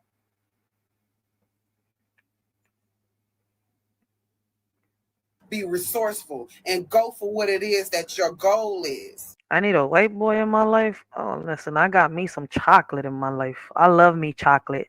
Chocolate. Oh my God, I love me, my papi morenito. Shit, you got me fucked up. But we keep teaching each other that, oh, it's hard because we black. I've been a victim of that mentality too. And that keeps you in a slave mentality. It keeps you from going to strive. If you are conditioning people and making people believe that I automatically am going to lose or fail, or it's going to be even harder for me just because I'm black, most people not going to even get up and put their best foot forward. So when you tell people, hey, wake up, you don't have to be like this and you can be better, that's making you get uncomfortable because now it's time for you to work and become somebody instead of dwelling in your comfort of nothingness. And everybody is taking this man and all these clips and misrepresenting him, all for the simple fact that people don't want to do better, that people hate knowledge. The Bible says in Proverbs chapter 1:22. She's not the only person within my community that's saying the same thing. This is why I'm not falling for the trap. I'm going to continue to speak, all right, on our history, all right? And if something is wrong, all right, then I'm going to just show the proof and debunk what they said that's been misinformed, all right? I'm not staying stuck. I'm continuing. I'm moving forward, and I'm going to keep bringing awareness, all right? Because in order for you to censor me, you're going to have to, and once I'm gone, guess what? It's going to continue because I got plenty of support behind me, all right? Like, come on, let's be real. It takes unity for this to happen. And it's too much division. We're so divided to the point that, listen, even if the smoke cleared, all right, we still have debris in our eyes. And I'm not going to say all of us, some of us. Why are we letting so much hate tear us apart? Why are we letting the pain come out this way? This is what you call a silent scream. All right? Stand up and speak up and don't let them play you lame. Don't let them play you lame, all right? Like, yo, man, you are the captain of your fucking ship. You know your history, your roots, all right? Unfortunately, some of these kids don't. Some of these grown-ups don't. That's the unfortunate situation. But if you do know what you do know, pass it forward. Share it. Like, I don't know how else to put this. Like, it's going to get to the point that I bet you that these mofos already know that they can get the purge started without them setting the rules. Let's hope that don't go over a lot of people's heads. Like, it's crazy as shit. Through 24. When will you fools stop hating knowledge? Fools hate knowledge. And that's all this man was giving out is knowledge. And if anybody saw fit that this man should be executed in front of his white kids and thousands of people just because he was giving out knowledge, it's absolutely insane. And if anybody thought this was okay or warranted, it's absolutely insane. And we got to pray about your heart. And I pray over this country in the name of Jesus, Lord, that you begin to touch the hearts of the people here in this world, Lord. Their hearts are growing cold. They're beginning to love murder and death. They're beginning to love to see people suffering, good people Gary suffering. and I'm just fucking asking, Commander. Heavenly Father, in the name of Jesus, that you come down here and you rest your soul on us and you open and soften the hearts of the people of the world who are constantly in rejection to you or the truth of any kind, in the name of Jesus, amongst everybody, no matter how you feel about it, no matter how your feelings get hurt, because all of this saving people feelings and stopping people from getting offended is why somebody felt the need to go and assassinate somebody for having an opinion. We got to be careful what we listen to and what we fall for, and stop falling for the propaganda and lies that is. Facts. Preach, queen, preach. That's why I said I will not let my emotions control me on these panels. I will not let what is being said knock me off my hinges. All right. I believe in what I believe in. So did the man. See, like I keep saying, I feel as though what I'm seeing is that the man believed heavy on what he believed in and he stood on it. All right. That's what we need to do. We want to influence our youth the way he did. Let's take a page out of his fucking book and implement it. As crazy as it sounds. I mean, I know a lot of people's gonna hate me. It might go over some people's heads, all right? People might tell me like yesterday, man, you ought to, you should fucking kill yourself for talking about Charlie Kirk. I'm saying here looking at the comments like, really? Bye-bye. I'm like, damn, is that deep? My opinion is that I don't think I said anything bad or anything hurtful. And that's why I'm saying, like, y'all got to be careful because we all got opinions. We all got views. What if that was someone you cared about? Let's take the color away. What if that was someone you cared about? Look at how Charleston White came out, right, on that college, right? Even though he was set up. But he straight up said, I don't give a fuck about my fucking community. The white man gives a fuck about your community. I'm sitting here like, damn.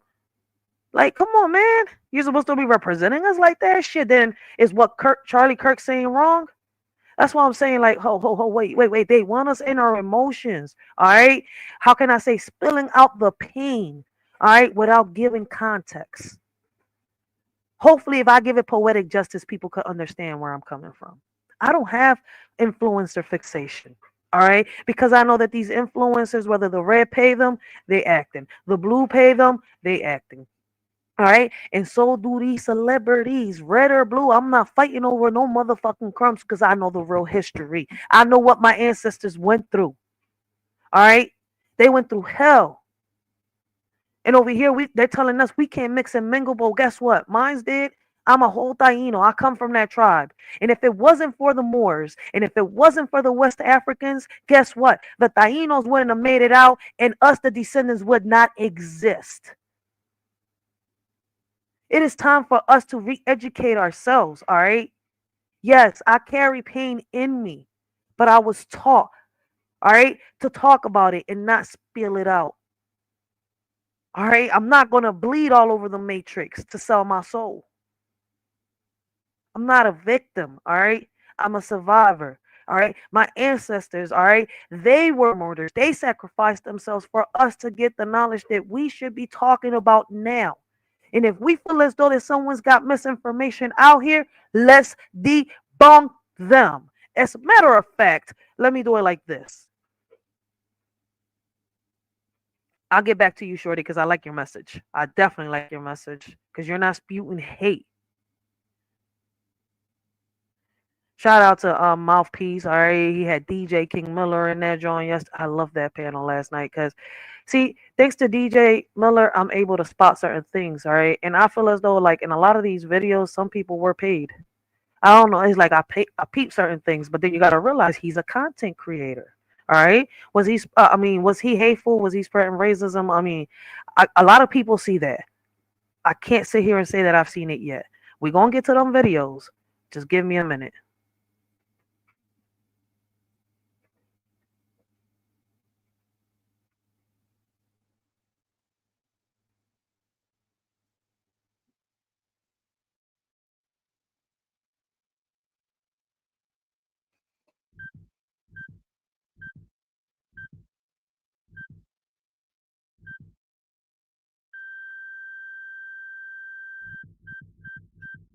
Yeah, we all got dreams, but we stuck in the grind. Looking back at the past, but it's time to unwind. Everyone can do it, just gotta take that step. Stop dwelling on the losses, let's rewrite the rep. Hating on the president, calling him corrupt. But let me break it down, we gotta interrupt. Lost been in place, he's just playing the game. Ain't about the man, it's about the system. Let's focus on the future, let the love be our guide. From the streets to the halls, let's make change. Break the chains of the past, let's rearrange.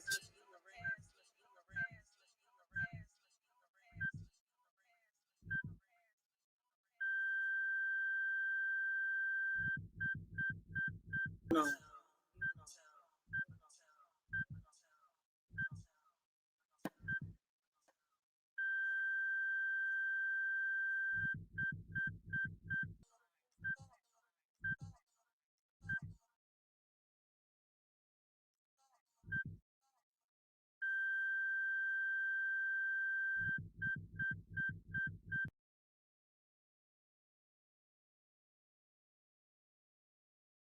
And that's some real shit. That's a little food for thought.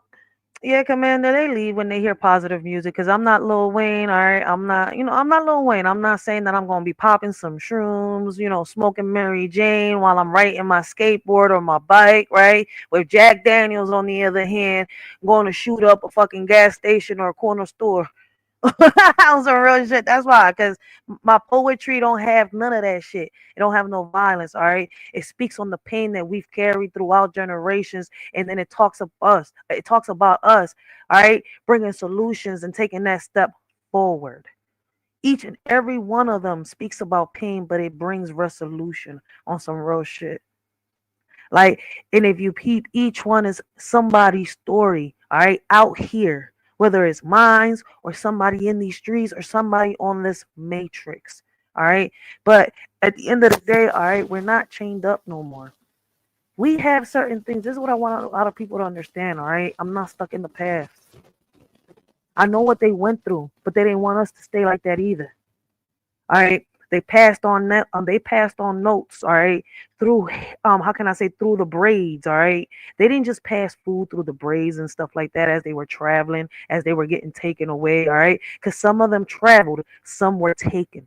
All right. Some had shackles. Some were able to walk away, escape. All right. Like the Arawaks, the Tainos were able to walk, make it from place to place. All right. Like, listen. You just have to learn your real history out here, and a lot of us don't know it. A lot of us are ignorant to the facts, all right?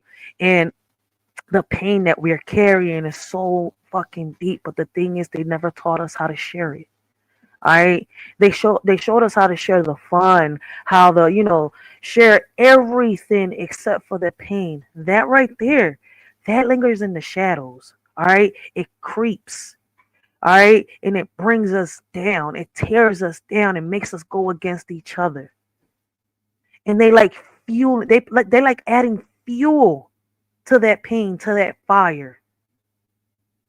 So when I tell you that I understand. It's just that I'm not falling for their trap. Yeah, we living in a world where the rules don't apply.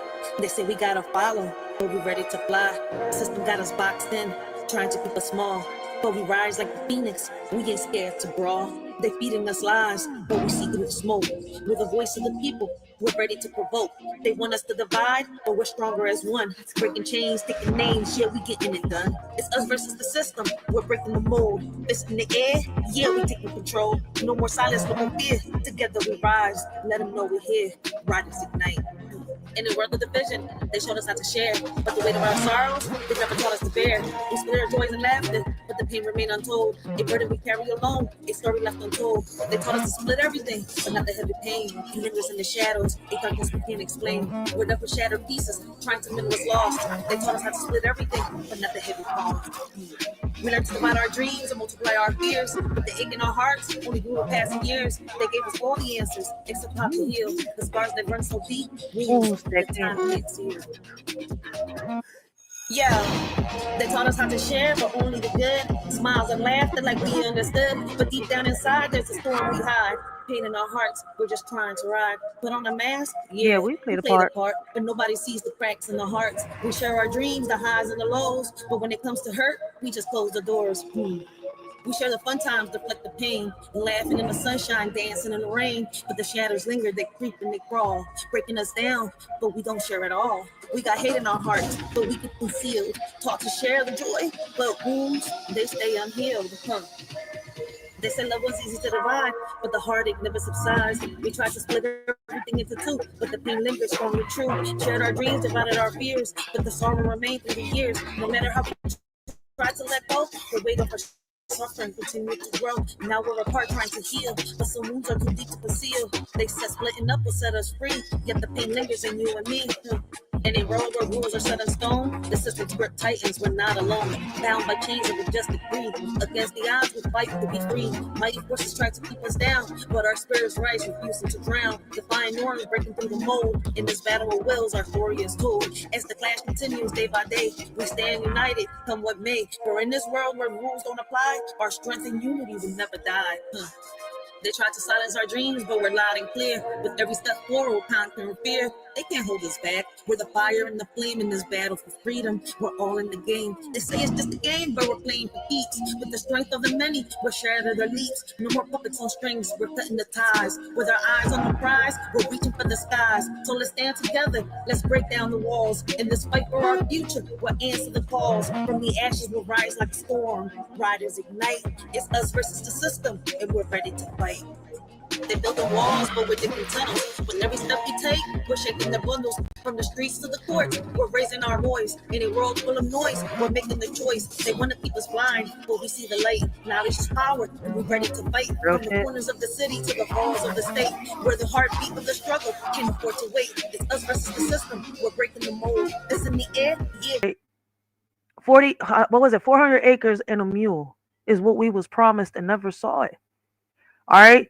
Years of fucking religion, all right, that caused division. In the description box down below so that people could actually hit the links, because I think that when I'm on portrait mode, I don't think people can really hit links. But a lot of my links are going to start being on the description box so that y'all could check a lot of great content creators, man. Blended Healings, she's a great content creator. I love watching her. God is, all right, she's got a great channel. Like, people need to go check her out. DJ King Miller, y'all gotta go check him out. Gary Bust It Down Brown, y'all gotta go check him out. Word, y'all gotta go check him out. All right, Kwame Brown, y'all gotta go check him out. Papa Duck, like, I'm gonna start leaving the links to the content creators, all right, that I know that bring awareness, that are, you know, listening to the message, so that those that, you know, get bored of watching what I'm saying or doing, y'all can go also watch them. All right, like, listen, like, I want to show y'all that there's more people, all right, that are bringing awareness, all right, on social media. We're not all coming on here, all right, to sit here and, how can I say, sell our souls for a few fucking coins.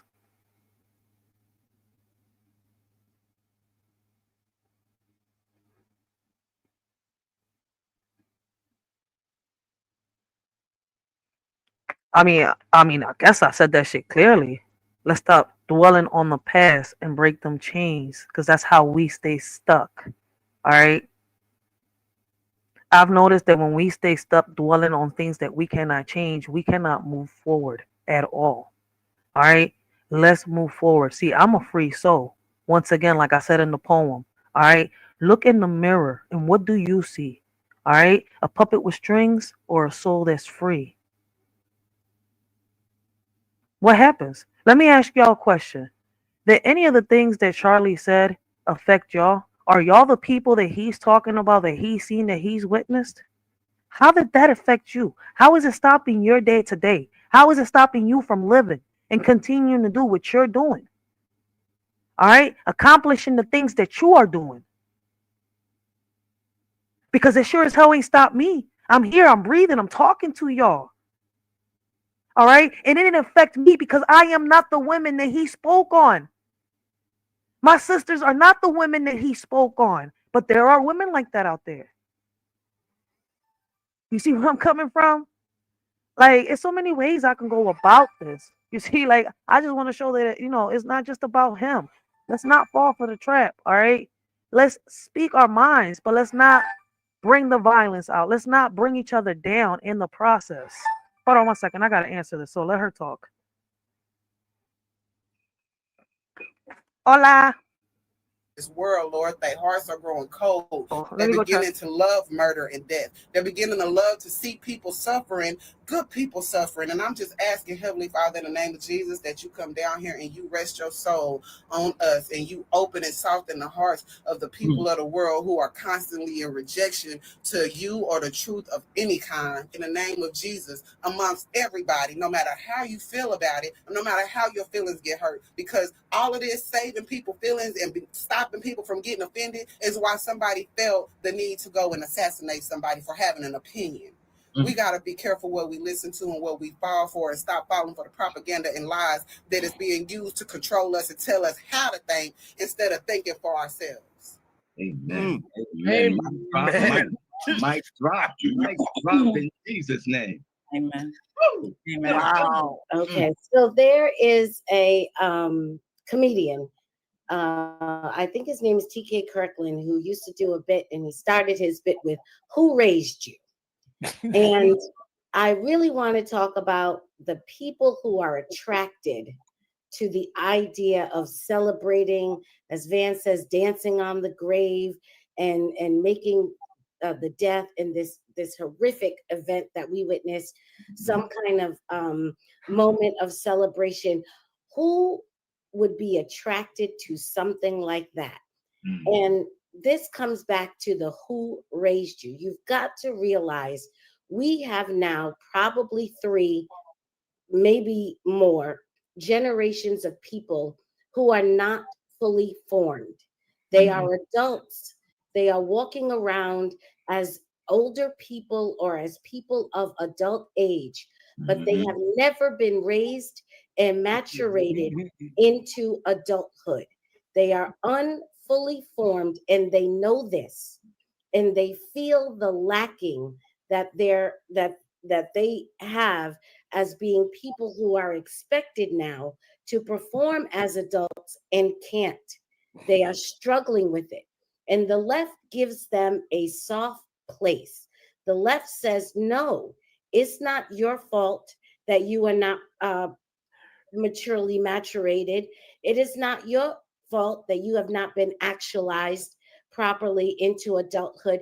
It's the fault of the races. It's the fault of the sexes. All right, let me pause it right here. And with us knowing that, all right, what do we do from here? All right, do we continue letting our kids, hear this, or do we flip the scripts and start teaching our kids what we know? That's what I'm saying. Like, I believe in homeschooling heavy, right? But I am co-parenting with my daughter's father, right? Both my oldest sons I had them homeschooled. One is still homeschooled, all right? And their dad is deceased. So, I do the co-parenting thing. So I feel as though, homeschool is better for me, especially, I do a lot of work from home and stuff like that. So it's kind of like, for me, I prefer it. And I don't know how to put it into words. I'm gonna put it like this, right? When it comes to my 15-year-old, all right, I don't have so many issues with him in the streets or none of that stuff because he, in the beginning I did because he was picking up the habits from the, what was happening within these public schools and all that. People think I'm crazy when I say that, but it's like, all right, before my son went into, these public schools, he wasn't out here being so aggressive, so hateful, he didn't have to worry about the picking, the bullying, or none of that shit, or having to, pick the cool side and have to, listen, it's hard to break it down, but I'm hoping y'all get where I'm coming from. Now he's a little more, how can I say, it's hard to put it into words. He listens more. All right. He's not out there in these streets. He's respectful, well-mannered. All right. Everything that I was expecting. Like with my daughter, she's like, and I was talking about this with my baby pops the other day, right? I was like, she's real good. She's real smart. We're teaching her our history. You see where I'm coming from? The past, the ancestors, all right? Different stuff, right? And the school is teaching her what she's, getting taught, but sometimes she comes home confused and we have to break down certain shit. All right. I'm not going to sit here and lie about that part. And I hate that part because I'm sitting here, I was like, wait. They left out certain shit, or no, they said that wrong. It's not like this. I'm like, baby girl, it's like this, boom, boom, boom. But it's not even just that. It's the behavior she brings back home, that energy she carries back home. You see where I'm coming from? As in, like, I got to yell at her constantly. So I'm like, look at the difference now from when she was being taught at home to now that she's in school. What I don't like about these schools, right, when it comes to these kids coming to these schools, it's that behavior, right? And then they come home and, if you don't reach to them, right, if you don't talk to them, if you don't have conversations with them, they'll be easily influenced out there. So it's like, it starts from home, all right? You got to reach your kids before other people reach your kids. And maybe I'm saying the wrong thing and y'all don't want to hear this shit, all right? But this is just my point of view, all right? My perspective, all right? Facts, Ozzy Crosby. Hey, I like that, Osby Crosby. I can make a little poem with that, and not in a bad way. Cool. He got a cool ass name, Osby Crosby. I like that. Kids are not being taught true history, and that's some real shit. Facts. I completely agree with you. And when we get back to the Papa Duck, right, he's gonna say the same shit. All right, that's why I said it. It's not that I'm against y'all. It's just that I have no hate in my heart. All right, I have no smoke left in the ashtray to fight my own. I don't have no smoke in this ashtray for y'all. My smoke ain't for y'all. My smoke is for someone else. And sometimes I get misunderstood in the process because of the way I say shit. But I'm also still learning. All right. I'm not perfect. I'm beyond perfect. And I hope what I just said don't go over people's heads. All right. And I had to learn. All right. As a parent, I cannot let my emotions, what I feel, the pain that I carry, all right, get the best of me. Throughout time, I've had to learn how to turn my pain, the shit that I've been through, into some type of motivation. All right. In order not to drown myself into the depression and stay stuck in poverty. Why am I held back so long? Can I blame the government because of the situation I am? Yes. But then when I sit here and I think, I've had people try to get me out of this situation so that I can come across money. You see where I'm coming from? And I just pushed them away. All right. And they just swayed. So it's kind of like sometimes too, like some of us have those around us that are willing to give us their hand, but then we listen to the ones that got that itchy hand, all right, ready to go, see us go missing. I don't know if I make sense to that, about that. That's why I said my biggest concern is to keep bringing awareness to the things that are happening around our community. Us keep talking to on these kids because a lot of them are willing to listen. All right, I don't know if y'all noticed that a lot of these kids are willing to listen. So let's use these platforms if we can't hit these schools. All right, then we hit these schools once we're able to, reach enough people within these platforms. All right, let's flip the scripts.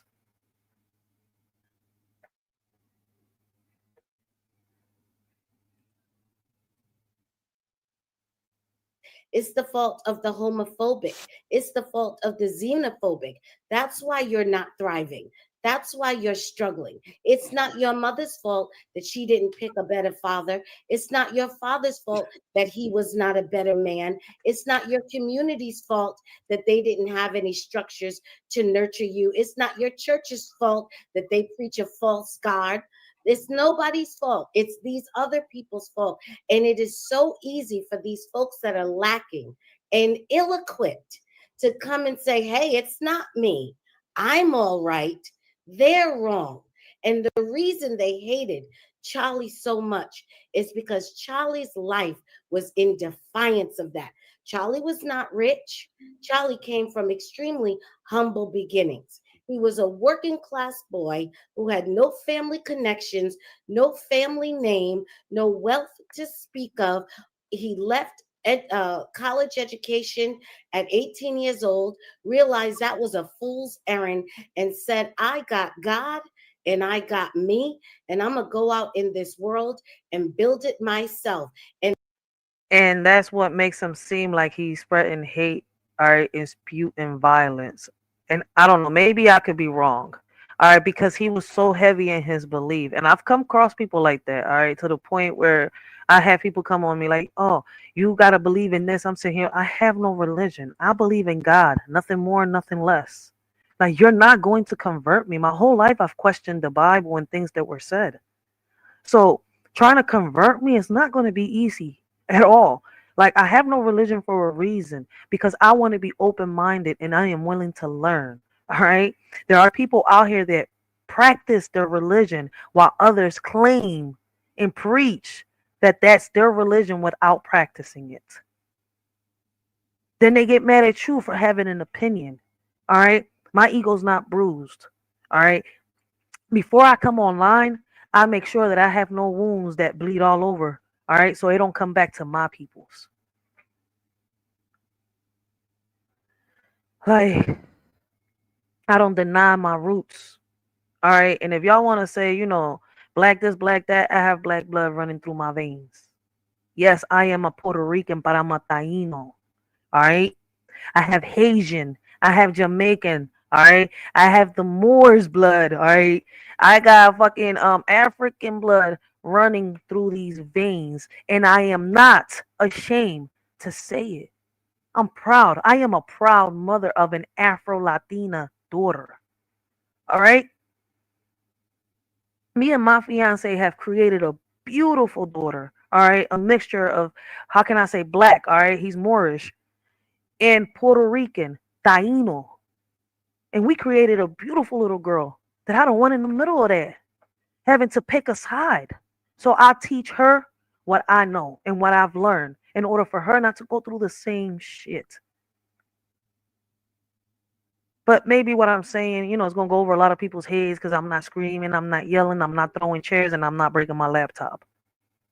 And that is the antithesis of everything the left teaches, that someone like him could rise to the level and have the influence in the ear of presidents and the commoner alike, and as easily and as smoothly could waft back and forth and all of those different interactions and be the same person, never have to change, never have to bend, never have to bow, never have to scrape, could be that in front of everyone, is absolutely something they despise, because there is a law in philosophy that says there is something in beauty when something is so beautiful that it makes the ugly, it makes the appearance of the ugly known, and his beauty made them feel ugly. And that's why they hate it. I'm going to say it like this. The power of life and death is in the tongue. And so a man think it, so shall he be. The thing is, and I'm going to speak to the black people in America.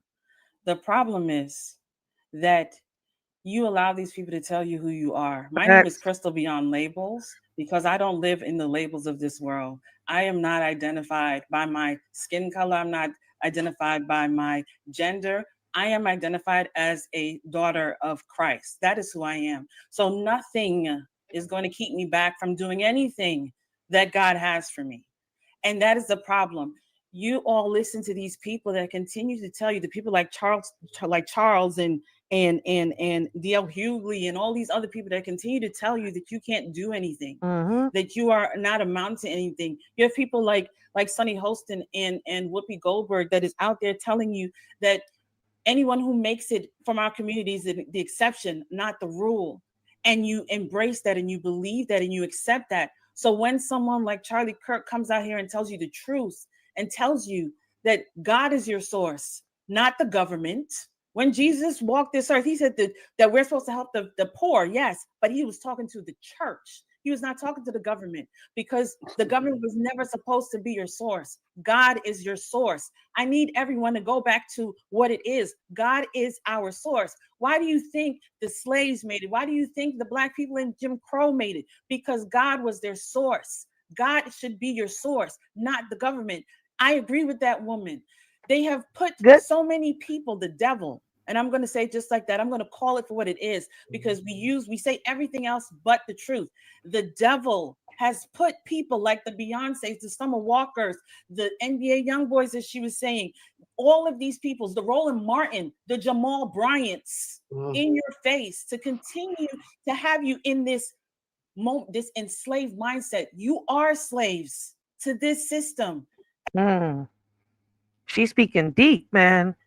Listen, let's keep it real, all right? Our ancestors didn't fight for symbolism. They fought for freedom, all right? They didn't march so we could trend. They marched so we could own. They didn't bleed so we could assimilate, all right? They bled so we, so we could liberate. They didn't build under oppression just to be, remembered in hashtags. They built so we'd be, so we'd have the blueprint to finish what they started. They fought for land, for language, for legacy. They fought to keep our stories from being rewritten by the same hands that tried to erase us. They fought knowing they might not see the fruit, but they planted anyways. All right. So what are we doing? We're not here to perform. Am I saying it right? Because I want to say it right. Get it right together. Get it together, Ray. Get it together. We're not here to perform unity, all right? We're here to practice it. We're not here to debate, all right, our worth. We're here to declare it. We're not here to wait for a savior. We're here to be the architects. This ain't about nostalgia, all right? It's about continuity. Shit, I can't say these words sometimes, man. We are the living proof of their resistance. And if we don't own our platforms, our land, our curriculum, our culture, they'll keep remixing our pain into profits. All right. And that's why I keep saying, let's turn our pain into some motivation and let's get others together. All right. So let's build like we remember. Let's teach like we're preparing warriors. Let's unify like we're protecting a legacy, because they didn't fight for us to be polite. They fought for us to be free. As much as you say you're not a slave, you are slaves to this system and you embrace it.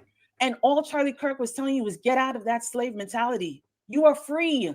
Just like they told the slaves in Texas that you were free. We are free. And they didn't realize it.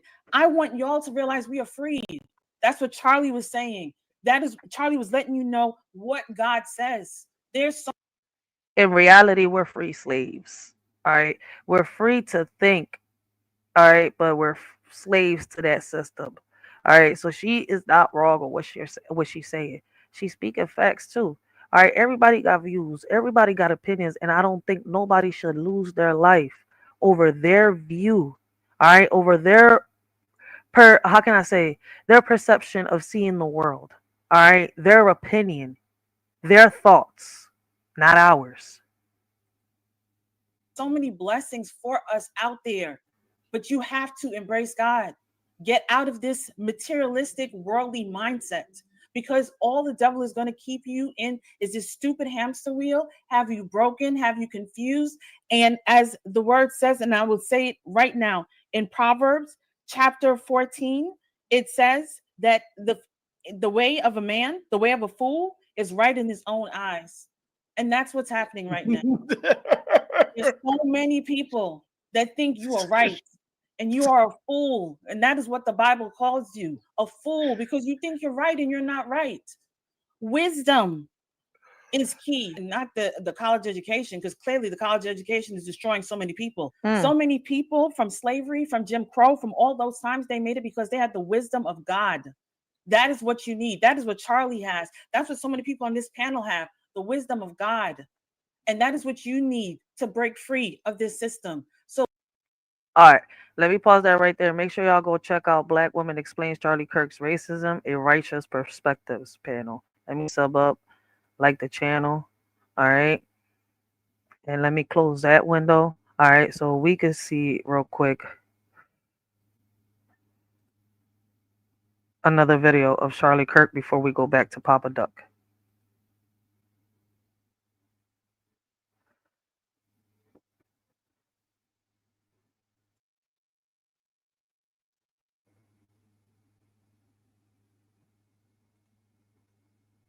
All right, give me 1 second, guys.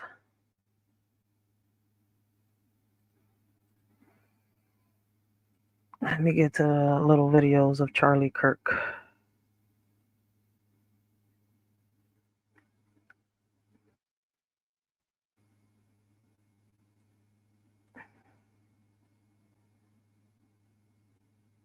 Wait. Let's share the screen.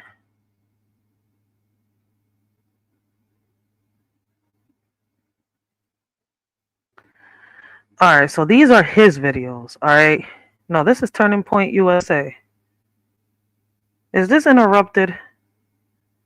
Let me see. Do I have a video over here of his? No, we're going to his thingy. Give me 1 second. Let me see first. Is this interrupted? Because if it is, man.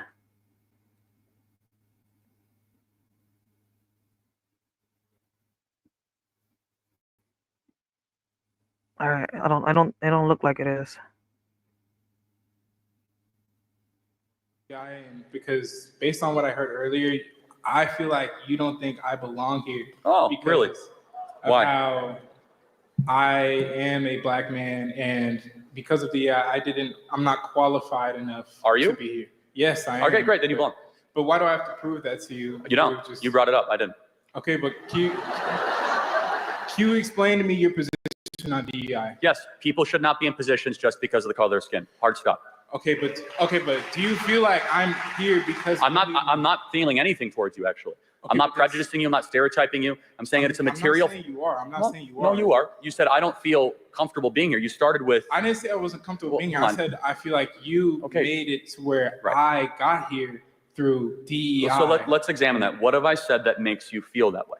When you mentioned how DEI is only just putting people of color and marginalized groups in spaces, even if they're not so and so correct. That's exactly what DEI does. But that's not all that it does. You're categorizing it as something it isn't.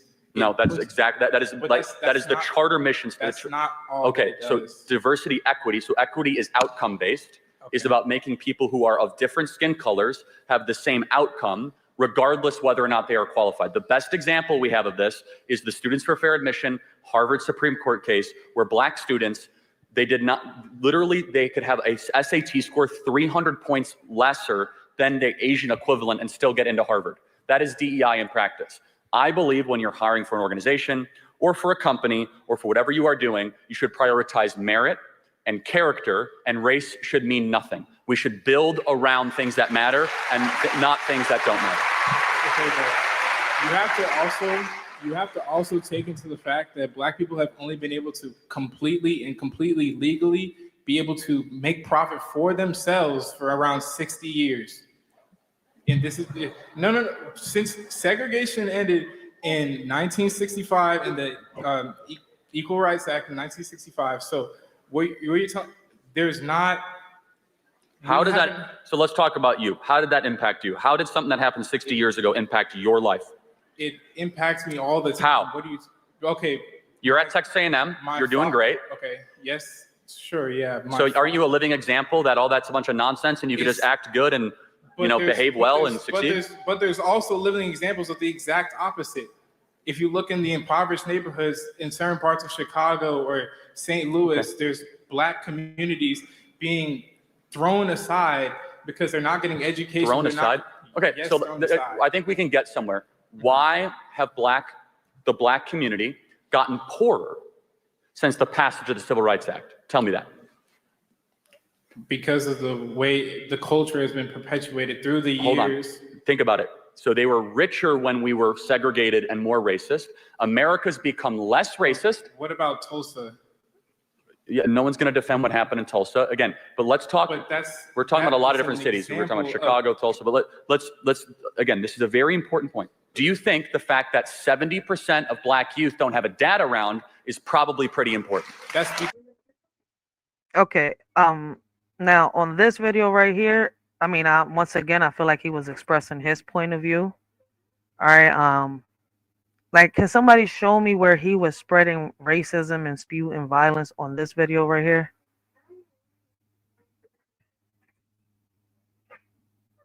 His point of view doesn't affect me at all. But maybe I'm wrong. It's probably affected some people right now. I don't know. Because of the culture. So respectfully allow me to interject.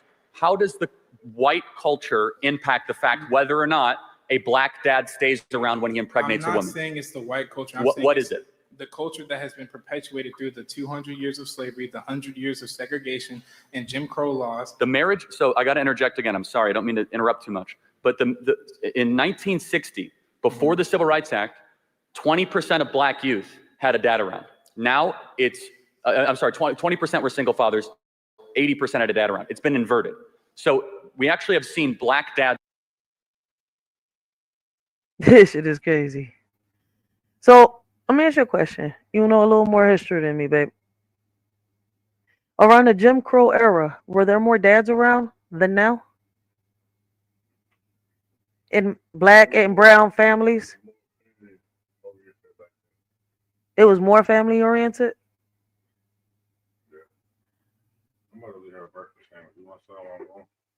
Oh, I'm good.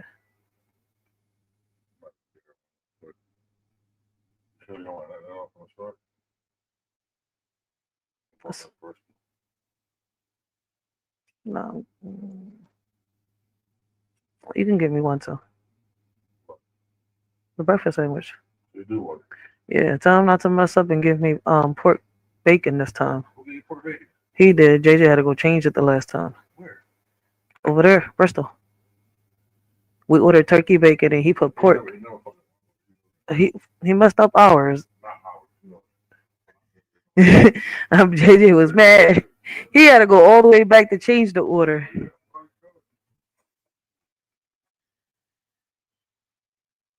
That's run away from their kids the last 60 years. Why is that? Because of the raised incarceration rates, because of the perpetuated culture. So how does one go to jail? That's obvious. I'm not answering that. Yeah, so maybe it's because they committed crimes. Okay, but when you're forced for it's not just this is old, this is in the past, this doesn't affect you anymore. Okay, so actually let's take a different group. How did the Holocaust impact Jews? They're doing pretty well. Well, because they got reparations, we didn't. How? What reparations did the Jews get? Through Acknowledgement, through money, through we acknowledge slavery happened. So, okay, but you're sitting here and acting like it plays no role. No, but to your argument, the Holocaust was 80 years ago. Half of all the Jews on the planet were killed. Everything they earned was taken. Jews are doing great.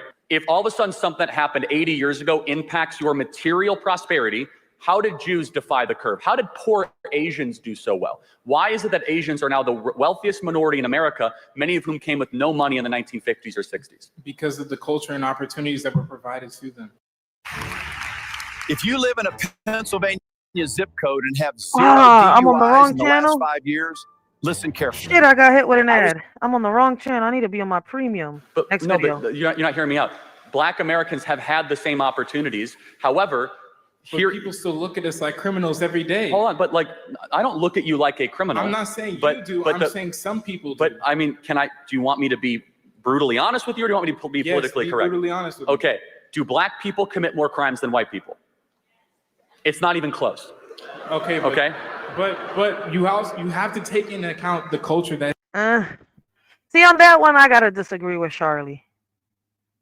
All right, we do commit a lot of black on black crime, but whites commit white on white crime too. But see, this is why I don't like turning it into a race shit. Like in every race, there's whatever type of hate on hate type crime. I don't know how to put it into words, and I'm hoping I'm doing it, just fine now to try to get y'all to understand. All right, like, cause crazy, I used to think like the young boy. I really did.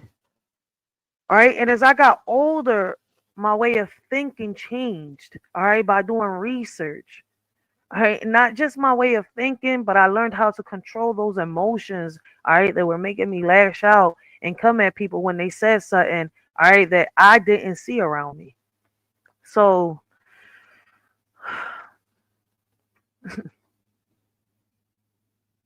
me personally, man, I was taught about racism. No, I never experienced it. But see, when I sit and have conversations with my baby pops, right? He wasn't raised in the community that I was raised in, though he was raised in Philadelphia. But the community that he was raised in, he experienced police brutality. He experienced, you see where I'm coming from, the looks and the attacks and how they treated his dad and his grandfathers and stuff like that. He kind of experienced that as he was growing up in the 80s. All right. So me personally, I didn't. And as I was growing up, right, I had people around me, right, to, teach me, like, we can't let that get to us. We have to learn how to break these chains. And what's crazy is that, back then I didn't understand what my OGs used to tell me. At one point, you know what I say now to a lot of people? Shit, I'll be looking at some of the people I grew up with, and I'll be like, yo, them people that, were old as shit and we thought they were crazy, batshit crazy out their fucking minds, or, they were schizophrenic, or, oh, that's some homeless person sitting on the steps just talking shit. Nah, man, these were people that were saying they saw what was happening. They were paying attention while we wasn't. All right? They don't seem so crazy and so senile now, do they? Do they? But maybe I'm tripping. See, I got to tell, I was raised by a village. All right? Yes, in poverty. All right?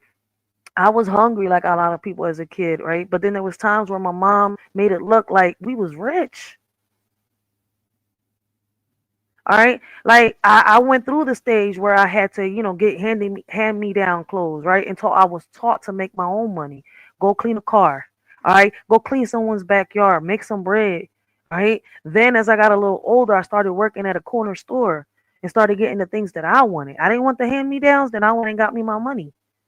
I went and did something. Listen, it's hard to explain. I was brought up a little bit different, so it may seem like, oh, you being hard. You don't know what you're talking about. You ain't walked them trenches, all right? Now, as I got older, did I see racism? Yes. Did I understand it? No. No. Because now I was stepping out of the community that I was that I was raised in, all right? Did my community keep me shielded? I think they did. But in a way, I don't know. I see it as one of my old heads say it to me, out of sight, out of mind. I was prospering until I started, dwelling on that pain inside of me, lashing out. All right. And not until I calmed down and took the time to analyze the things around me and the ones that really wanted to help. All right. That's when I started actually coming up, climbing that ladder. I fell a couple times because I was still being hard-headed and not taking the heed to what I was being told. All right. Could I have gotten out of my neighborhood a long time ago? Yes. Because what's crazy is the people around me was telling me the history, but I wasn't paying attention. All right. But I took note. As crazy as that sounds, listen, I'm a writer. All right. Ever since I was a little kid, I was taught to write my emotions into a piece of paper. All right. I was taught to write poetry. I was taught to write these things. All right. I was told that writing on a piece of paper what I thought instead of lashing it out on people would help me. Right. And what's crazy is that for a little bit, right, I used to write down I had friends and people that I used to hear say certain things. I used to write it down and never knew that, I was writing poetry until I got older and people was like, yo, you should keep writing, man, because what you saying is some real shit. That shit is deep. And I ain't even get that shit until somebody else, somebody on social media, right? I think it was Nate the Great. Then it was The Word on some real shit, right? That was like, yo, listen, man, your words is deep. Don't stop. Keep going. Da-da-da-da-da. Right? And then I had somebody say, put them Jones behind a beat. All right? Give us some life. And boom, here we are today. All right? Like, a lot of my poetry has helped a lot of people around me. All right? Like, get through a day. Like, they'll sit here and they'll read that. And they'll read it as a quote. All right? And I never knew, right? And I never thought that in a million years, all right, the pain that I was writing down in a piece of paper, right, turning it into, some type of motivation, all right, would be motivation, inspiration, all right, for a lot of people that are around me. So, like I said, I'm not trying to have them chains around me. I know that I'm a free slave. I'm able to walk around, speak my mind, do what I got to do. All right, come up. Let's live, love, and laugh. But let's, teach our kids, all right, the true history without bringing ourselves down, bringing each other down.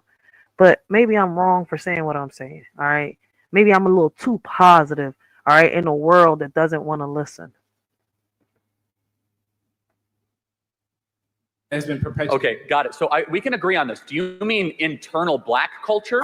It's not. It's deeper than that. Like, do you think? Let's take time out. Do you think the average rap artist that a black kid in the hood is listening to is glorifying marriage and family and saving your money? That's what sells because it's a culture thing. It's not just within the black community. I agree. No, but hold on. Everyone listens to it. It's not just isolated. It's bad for everyone who listens to it. The point and that's the thing too, right? They both making a point. Both of them, the Young Bull and Charlie Kirk, are making a point right here. Let me ask y'all, out of the people that sit here and make positive lyrics, how many of them do people actually support? Do you support somebody that is out here making positive rap? Listen. And it's crazy, right, that we got Tom McDonald out here, right? Out here on some positive rap type shit. But where are the people within our communities, all right, with the positive rap? Nobody wants to support them. They come up for a little bit, all right? People don't even peep that shit. And then boom, they fade. Let me see what's this. I forgot what's this bull. Dalax. I can't forget. I forget what his name is. He did a few raps with Tom McDonald. He black. His music is positive. Why aren't we showing him support? All right, there's people out here bringing positive music, trying to bring inspiration into the communities, and nobody wants to give that shit shine. Why? But we'll put, Lil Wayne and Young Thug and all of them in a pedestal. Cardi B. You see where I'm coming from? Yet while artists that don't want to sell their souls like Dej Loaf and Tink, all right, they underrated. But let's continue.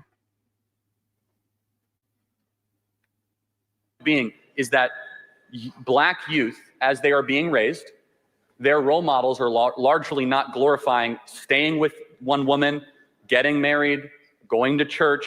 And if you're wrong, show me the black role models that are doing that. There might be a couple I could think of, maybe. But if it's about culture, you're right. The internal black culture has collapsed the last 60 years. We're no longer elevating the family. We're no longer elevating staying with the person that you're with. So our contention here as conservatives is that the systemic racism stuff is a bunch of rubbish. Instead, it's systemic bad choices. Do you feel that systemic racism isn't real? Of course not. What can I do that you can't do? Name it. Okay. No, seriously. What can I do that you can't do? Fallacy. That's a slippery slope. No, it's not. I don't know why. Very simple. No, because back in 1940, you would have been able to answer that question. Well, Charlie, there's a bathroom over there that I can't go to. There's a major league team. I can't walk into the grocery store and get the same looks that you do. I walked into Brookshire Brothers a couple of weeks ago and I was looked at. That's an insanely hyper paranoid way of living life. It kind of is, because in my community, right, what I fear is the people holding the guns. On some real shit. All right, and guess what? They're all mixed. You got a Hispanic, you got a black, and you got white. You got some little Asians out here, like on some real shit sometimes. It's crazy as it sounds, all right? Because like I told y'all, over here, we all mixed up, all right? Like, there are communities where there's just blacks, Hispanics, Asians, all right? And stuff like that. But over here, we mixed up, all right? Like, when I was younger, like, I remember that it was kind of like, just a community of Puerto Ricans and blacks, all right? When I was when I was just a little tiny little person, like really tiny, all right? Then when I became to, how can I say,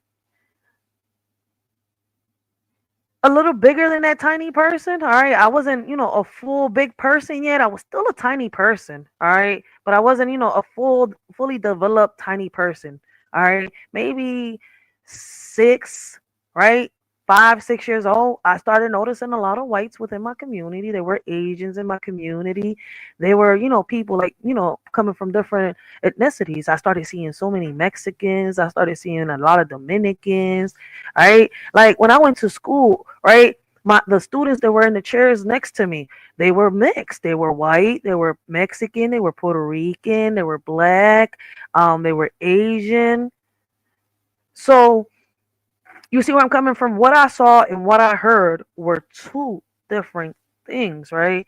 Like, and the people around me was trying to teach me when I had so many questions. I had the questions, right? And since some people were, you should, how can I say, you too young for this. I'm not going to break this down. Go on and play, right? I had a lot of those that answered me like that. All right. Now, I did pay attention to the ones that actually sat down and answered my questions. All right. I soaked that little knowledge in, but I was still a kid. So I was out there, being a kid. All right. I was running in the fields and having fun. Like, I was in Girl Scouts. Even when I was in Girl Scouts, we was all mixed in. I had a Chinese little friend. I had a black friend. I had a Puerto Rican friend. I had a little white friend. Like, and none of us looked at color. Now, when I heard some people say, like, within my own community, I used to hear, a lot of Puerto Rican, Dominican women, ay, ese moreno, esa cucaracha, ese cabrón. I used to like, wait, why are you talking like that? I'm looking, I'm like, wait, his nose is the same. Why the fuck you talking to him like that? Right? I used to fucking snap. I used to question. Like, oh, wait, what the fuck is going on? Why are you talking to them like that? I didn't grow up. Like, listen, I got black and I got Puerto Rican cousins. All right. We is a big mixture of that. I'm not going to sit here and lie. Shit, we got some Mexicans too. But listen, my daddy ain't Mexican. All right. But anyways, does that make me racist for saying that? For making these remarks? Like, come on, let's be real. Like, I wasn't taught to hate. All right. I was just, I guess, taught to be prepared for this. All right, because I was warned. All right, them old heads that I thought were crazy every time they talk back to me, no, they're not crazy. All right, and I say that to a lot of my friends. Like, yo, that old head don't seem so senile now, man. And now that I'm older, right, the stuff that, you know, they said, I get. At one point, I didn't understand the message.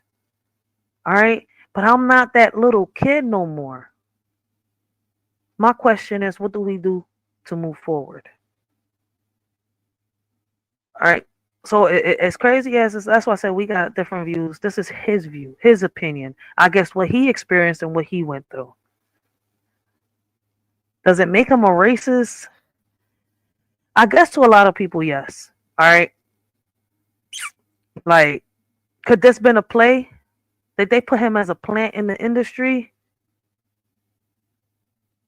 I'm just going to be a detective right now so that I don't fall for the trap. All right.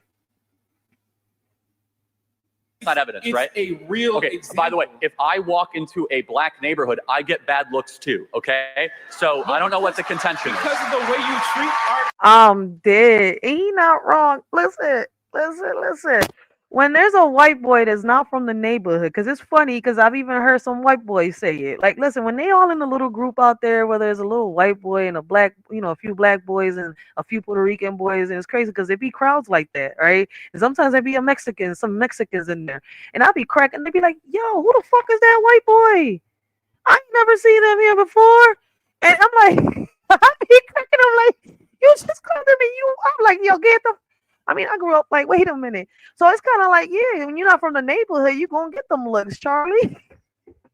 I mean, if you're not from a neighborhood, you're going to get the look. Like, who the fuck is that coming into this community? We ain't see you here before. Like, who is you? Welcome to the hood. All right, Charlie Kirk, but I still don't see nothing wrong in what he said. I'm done. I can't. Culture and the way you perpetuate. Wait, hold on. The way we treat your culture, we have gone to such great calisthenics and ridiculous gymnastics to prove that we're not racist. In fact, it's the worst thing that you could be called in America. Well, Charlie Kirk may not be a racist, but we can't take away the fact that there are still white supremacists and there's still white people out here that are racist. Like there are people within our communities, all right, that are racist too. All right, you got black people I'm gonna put it like this, black and browns, all right, they hate white people, all right. Then you got the whites that hate the blacks, all right. But then let's not forget that you got the whites that don't hate the blacks that are here for us. So it's kind of like, is y'all putting him in the category of the whites that hate all of us? Or is it that his opinion make him sound racist? Like, is he really? You know what? I'm not even going to break my head right now. I'm not. I need Madam O. I like having a conversation with her yesterday. Had during, George Floyd 2020, we had hundreds of millions of dollars given to Black Lives Matter. I don't know where that money went. Did it improve material worth of Black America? So, I mean, we actually do know where it went, actually. There. And so that's what I was gonna say. We know where the money went to the Black Lives Matter. That shit was a fucking scam. As fucked up as it is, like, we need movements like that, but they all seem to fall apart. But going back to your main contention, when you practice DEI, because that was your main point, right? You are rewarding bad culture. You even acknowledge it. You are saying that someone should be there based on the color of their skin. We say skin color doesn't matter. If you want that position, work harder, study harder, and then you might be able to get that position. But see, I don't know. If I wanted to debate Charlie on this, right? Because I don't see nothing wrong with what he's saying. But wasn't Charlie, like, I don't know, if I was here, I would have asked you, wasn't these laws put in place to prevent things like Jim Crow and stuff like that? I don't know. Maybe that's what I would have asked him. I would have loved to hear his input on that, on, the way that I put that question. I don't know. Sometimes the real breakthrough doesn't come I'm from on the a vision wrong board. channel. It comes from sitting down with someone who helps you process where you've Facts. been. We That's ain't why I gonna be love able what to growth debate him therapy is now. doing. You're right. They make it That's so true, right? Like, you know, man, he rest in peace. My condolences go to his family. But right now, shit, we're not gonna be able to debate him. He can't even. Yeah, you're right. He can't even answer my question. That's why I said I would have. Like if I was in the young bull's shoes. All right, my bad. It was just a thought. Like I would have asked him different questions, not those.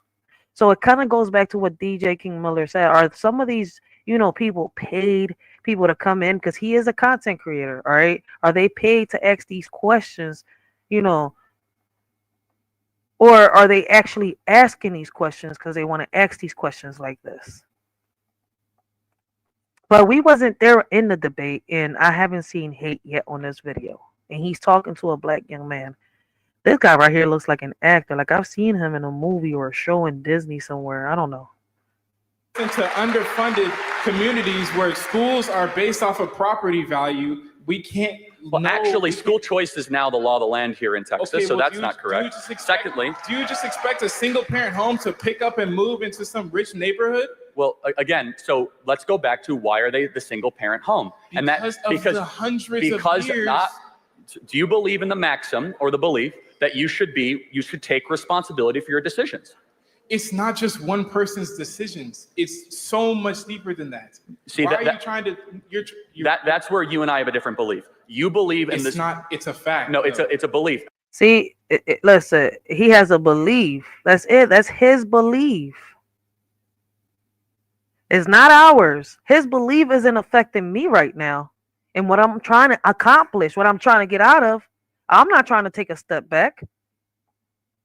Once again, I don't see him spreading racism and hate yet. All right?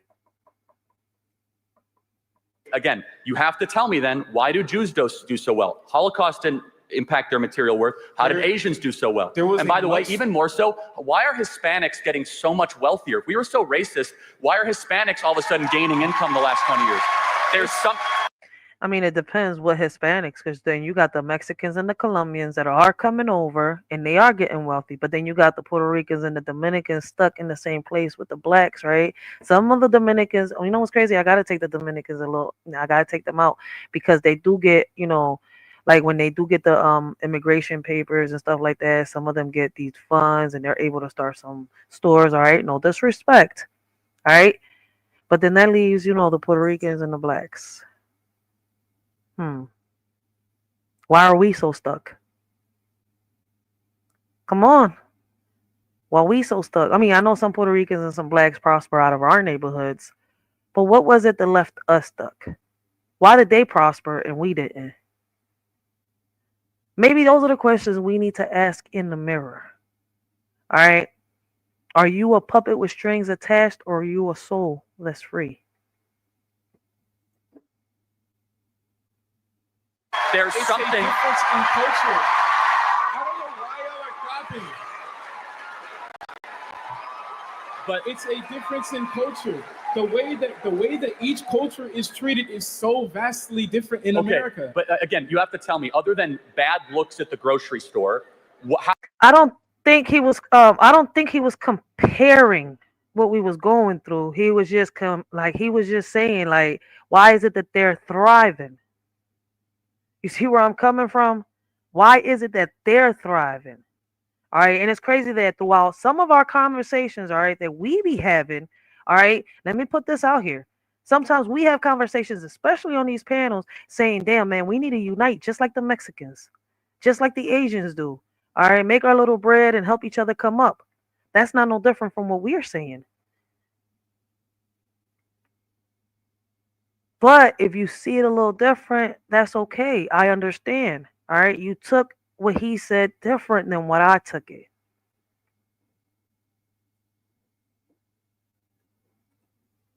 How else is your future, you as a man in America, not a black man, how is your future somehow restricted by racism? My natural hair is seen as unprofessional when I go into an office or workplace. When I walk around in certain places, people just assume, like I've said earlier, the dirty looks. When people think you are automatically the worst of the worst solely because we don't think that. You think you. Young Bull speaking. Young Bull is making a key point right there. He's speaking some facts. All right, some people still look at our young black men and our older black men like a threat. So he's not lying. We cannot take that away from him. Let's see Charlie Kirk's response. Like 10 times because now. you think you know what white people think, and you don't. I don't know what white people then think. Why do you keep? Okay, so I don't think the young bull meant that, but that's what Charlie Kirk understood. All right, so this is a debate. We need to understand that. All right, this is a debate. I feel as though he should have had it with people more of his age that have been through them trenches than the young bull on some real shit. Why did they put him with these kids? Did he choose to be with the kids? I feel as though he needed a bigger challenge. All right, because young boy on point. Young boy ain't saying nothing wrong either. Keep on saying you know what white people think. I've seen it. I'm not you've saying. seen. He's trying to tell Charlie Kirk that the white people that he's been around behave like that. All right, and we all got different life experiences. Hey, you got like a quick second for me? I was about to go take care of someone, but Nothing, but I was going to ask you a question. Maybe they could understand you better, right? Because you've been through the trenches a little more than me, right? You experienced the racism and the police brutality, right? I'm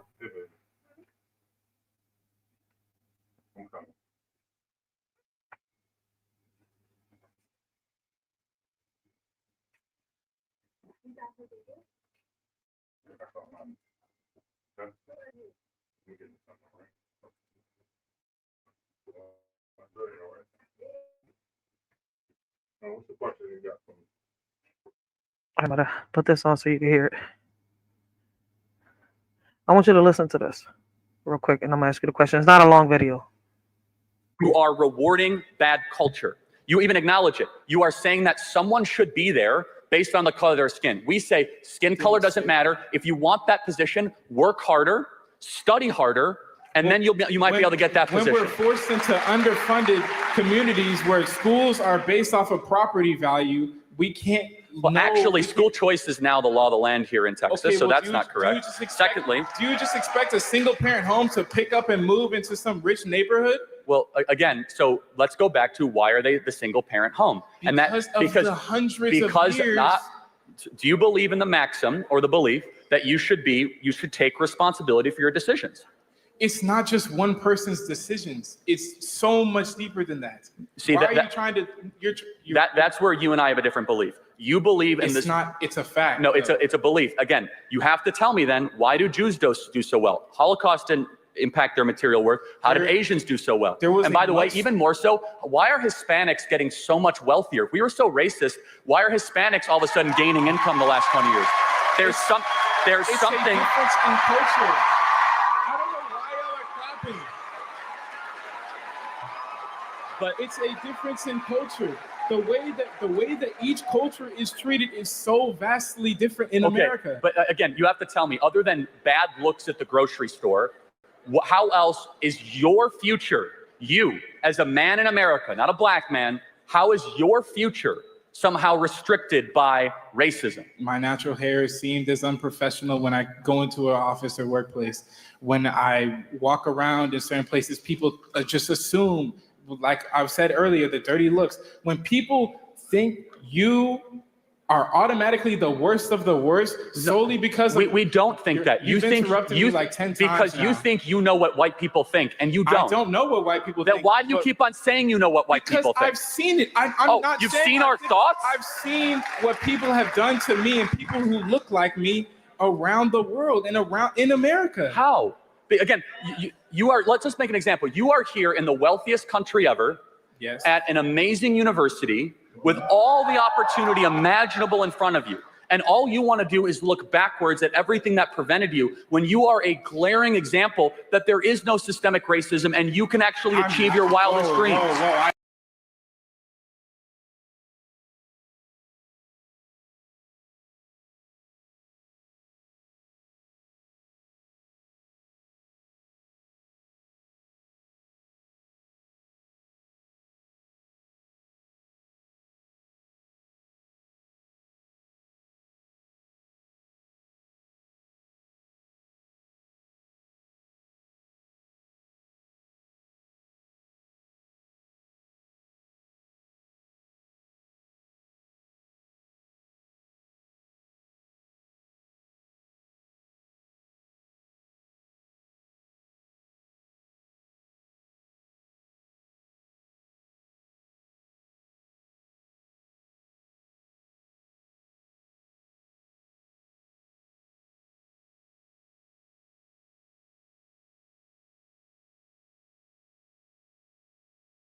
and everything. Damn, wait, this shit was never.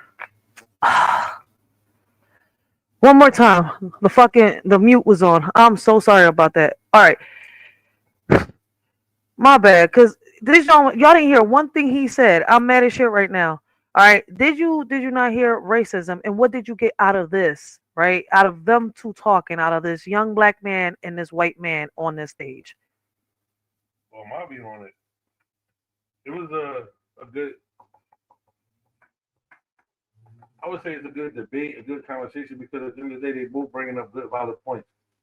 The young man that attended the university, I understand where we coming from as far as the minority, the cultural difference, and the treating. But like he said, at the end of the day, it's all up to us to be the navigators of our own path. Like he said, you at a university, you here now. Don't talk about what tried to stop you in the beginning, because that's what you overcame the obstacles and trials and tribulations of those things. But the young man was also trying to get him to understand that us as minorities, us as black people, whether y'all see us as man, woman, or what, is just a little bit harder for us for whatever reason he may feel it that it is. You know what I'm saying? And it's true, it is a little harder on the black man in America. See, the black man got it the hardest, and I feel like that is because of things I experienced on my own, like trying to get jobs and trying to attend certain colleges and universities. There's always that stigma and that stereotype. Oh, you look like this. I may look like this, but what they got to do with my education? I may look like this, but what they have to do with my work ethic? You understand what I'm saying? None of that matters with the skin color. It all matters about the person themselves. So let me ask you this. As a black man in America, what Charlie Kirk said, does it affect you today or anything that you're trying to accomplish or build? At the end of the day, everybody entitled to their opinion. Everybody entitled to express themselves, whether it's beliefs, facts, or fiction. You understand what I'm saying? At the end of the day, can't nobody dictate or determine how I feel, what I think, or how I move. Okay. At the end of the day, the final decision on everything is left up to me as a man. If I'm going to decide to go left or if I'm going to decide to go right. If I'm going to decide to get a job, if I'm going to decide to go to the street. If I'm going to decide to be a family man, or decide to be a single man. Everything is left up to the man himself, left up to the woman themselves. No matter the color. No matter what creed of color. I don't give a fuck if you was purple. You understand what I'm saying? You can be purple at the end of the day. You just bombarding me into this. You're a good person, a good mind, a good heart, a free spirit.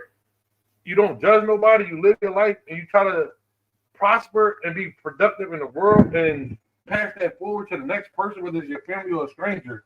That what makes a person who they are. That's some real shit right there. All right, see, and that's coming from a black man, all right? And he's got Moorish blood running through them veins. All right, like this right here, I feel as though, like I said, what they're trying to do is working. We got to break it, all right? Me personally, I'm not coming all over the matrix to bleed. I'm going to come with clarity because at the end of the day, then they're going to look at us like that. I feel as though that Charlie Kirk didn't have a real challenge. Young Mo was, making some good key points. He was speaking some facts too.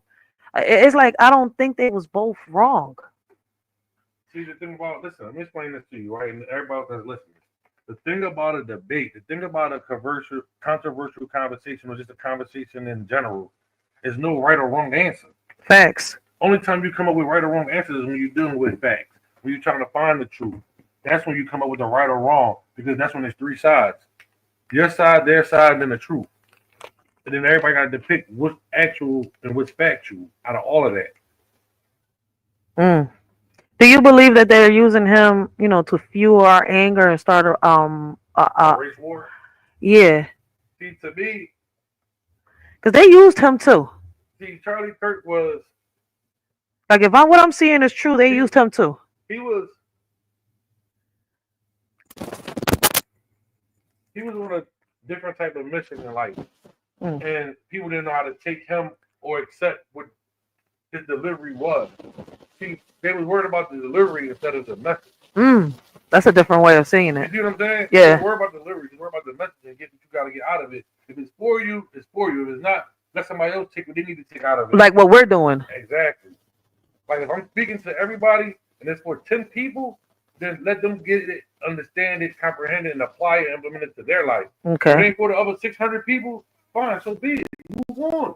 Keep it pushing. But guess what? I'm going to keep doing what I'm doing regardless of how anybody say, feel, or think. Because guess what? I have freedom of speech. I'm a man, and I'm going to voice my opinion. And I'm gonna speak facts on everything I do. And if you feel as though something is is misinformed, is you just gonna have a silent scream, or would you speak up?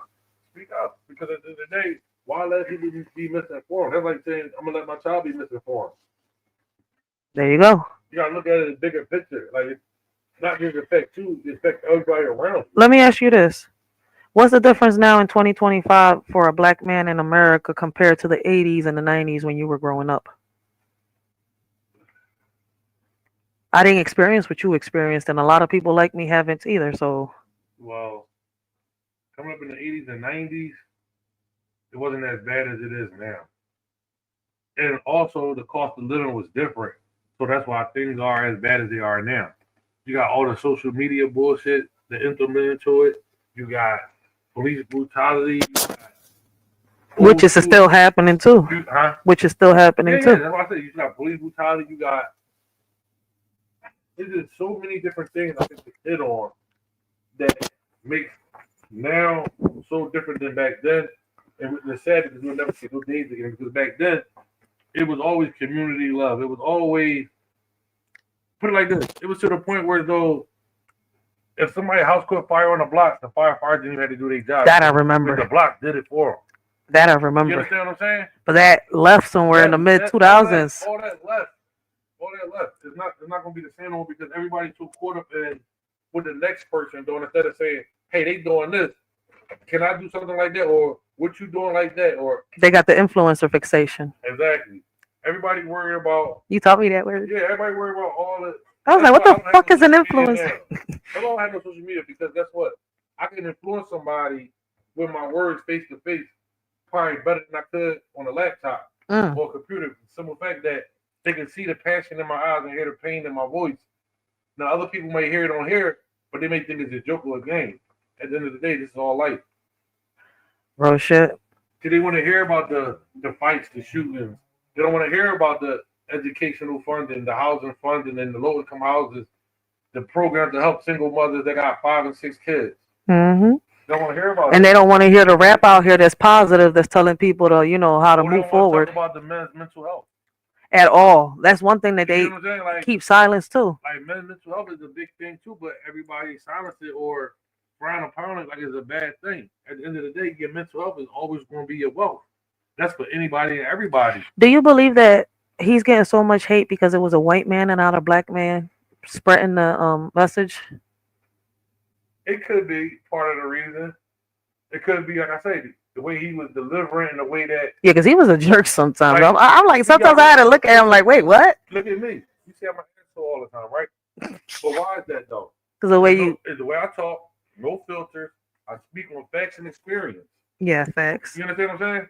So of course I'm going to be the asshole. But guess what? People don't like what I say or the way I say it. But guess what? At the end of the day, right is right, wrong is wrong. Real Truth shit. is truth. Numbers don't lie. Women lie. Men lie. I'm dead. I can't with you. But that's some real shit. I appreciate you, boss man. And let's get back on this, man. I just wanted y'all to hear, welcome to Philly, baby. This is a black man that's walked these Philly trenches, all right? He's been through it, all right? He's seen a lot. He didn't just go through it, all right? He's seen his father go through it. He's seen his, the older generation from his father go through it. So it's like we cannot take away the facts either. All right, they're making, they're both, how can I say, speaking, they're both speaking truth, but based on what they've seen. All right, like I told you, I even have my own story. Shit, I've been shielded from it. I was shielded from racism my whole life until I got older. All right, like once again, we all have different stories, different experiences, and we don't all think the same.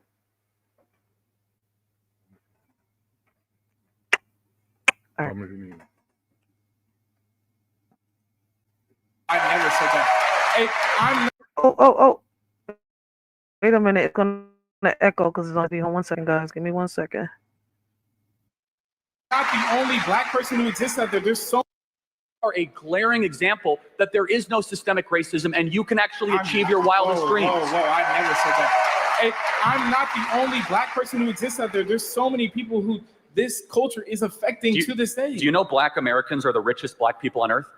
You cannot find a black majority country or any country where black people have significant representation where they are as wealthy, because even the poorest people in America are in the top 5%, the top 2% of wealth around the world. And so my whole belief is stop acting like you're a victim and start making better choices.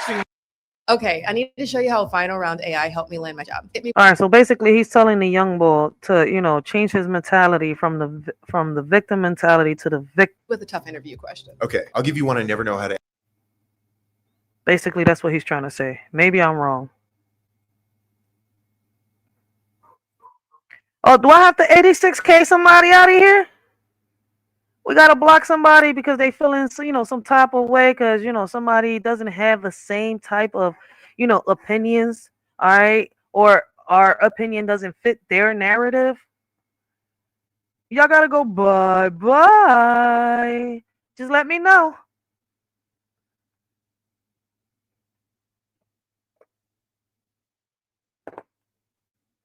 It's not a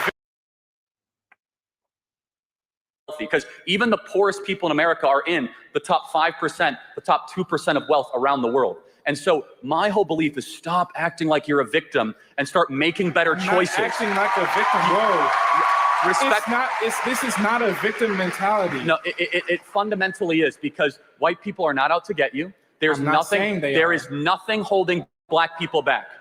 There is. Let me say that again. There is nothing holding black people back. In fact, the opposite. You can get. Well, Charlie, yeah, ain't nothing holding us, but you know,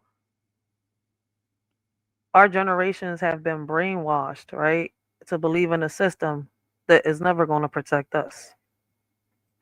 But colleges. But we gotta, you know, look past the hate, all right, and move forward. It's all in that lyrical poem, all right.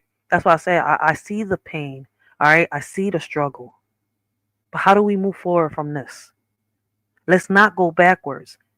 All right, because I'm not going to sit here and lie. All right, once again, our ancestors didn't fight for symbolism. They fought for our freedom. They didn't march so we could trend. They marched so we could own. They didn't bleed so we could, how can I say, assimilate. All right, they bled so we could liberate. They didn't build under oppression just to be remembered in hashtags. They built so that we'd have the blueprint to finish what they started. They fought for land, for language, and for legacy. They fought to keep our stories from being rewritten by the same hands that tried to erase us. All right. They fought knowing they might not see the fruit, but they still planted the seed anyways. All right. And that's how I feel. I know that I might not be able to, you know, see the fruit of the seeds that I am planting. All right. But I do know that my kids will. And I'm hoping today, you know, I'm not going to say hope. I know. All right. Because when I say hope means that I'm still doubting. No, I know that my kids will keep the message going.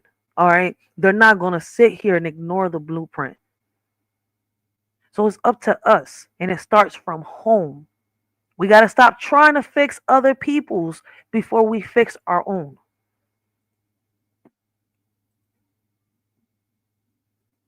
With lower test scores, but you could say things that white people can't say and not be fired for it.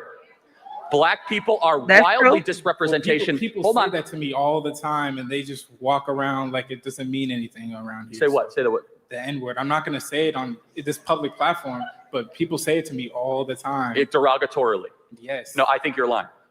Why would I be lying? So you're trying to tell me at this campus, did you report it to student services? I'm not. I have too much on my plate to worry about this. So you're going to say at this campus, you're going to indict the moral character of Texas A&M. I'm not indicting the moral character. Yes, you are. You're saying that. I'm indicting the moral character of one person or a few people. Oh, well, now it's one. So you heard it all the time, and now it's one. Got it. So it's not okay. You're taking me out of context. This is the point: is that I don't believe you because now you resort back to a race hoax to make it seem as if the white kids on this campus are like racist and terrible. Kids. Oh, so was it a black guy that said it to you? I'm not.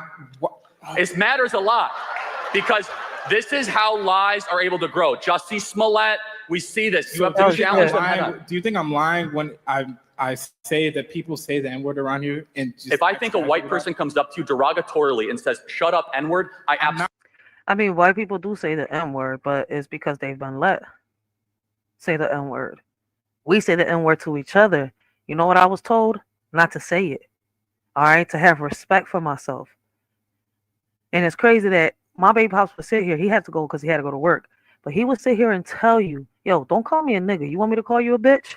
I'm like, oh shit. He's like, yeah, man, come on, man. We gotta respect each other. Because the word sometimes slips and he gotta sit here and correct me sometimes. Do I get mad at him for saying that? No, because he is right. All right? He is completely right.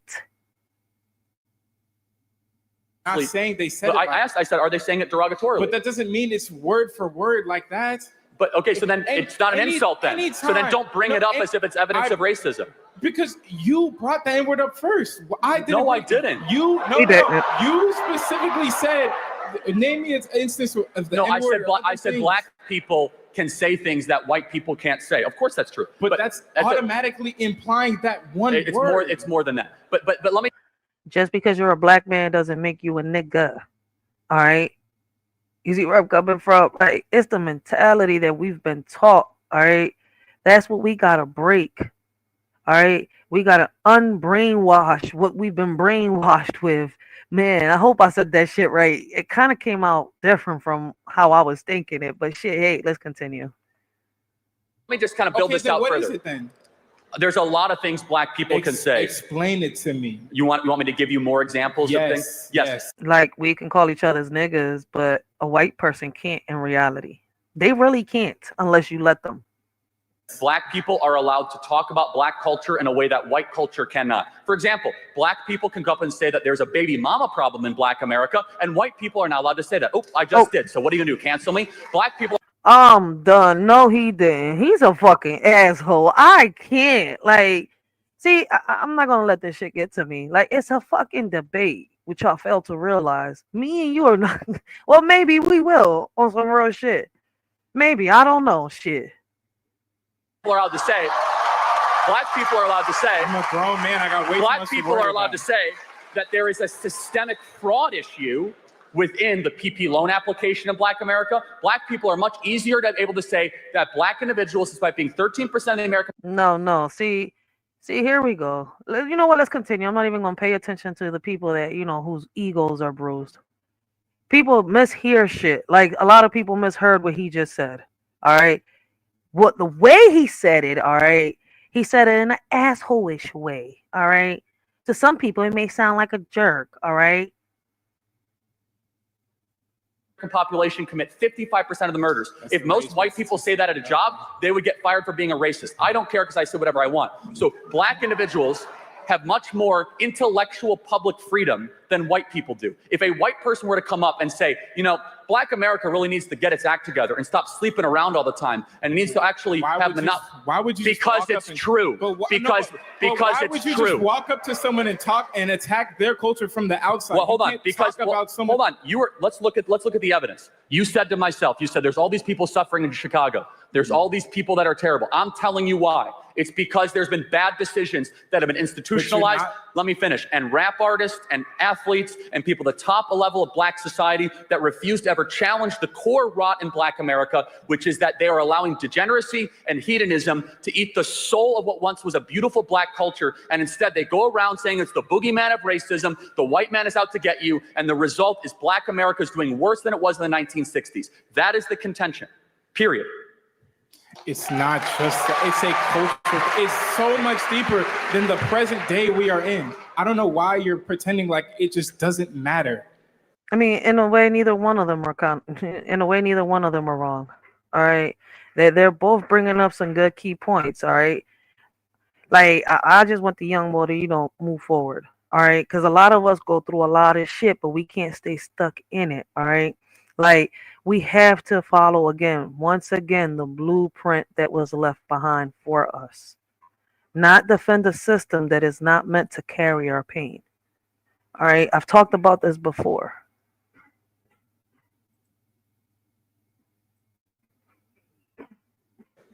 What doesn't matter? You mean things that happen? Again, I've been through this multiple times.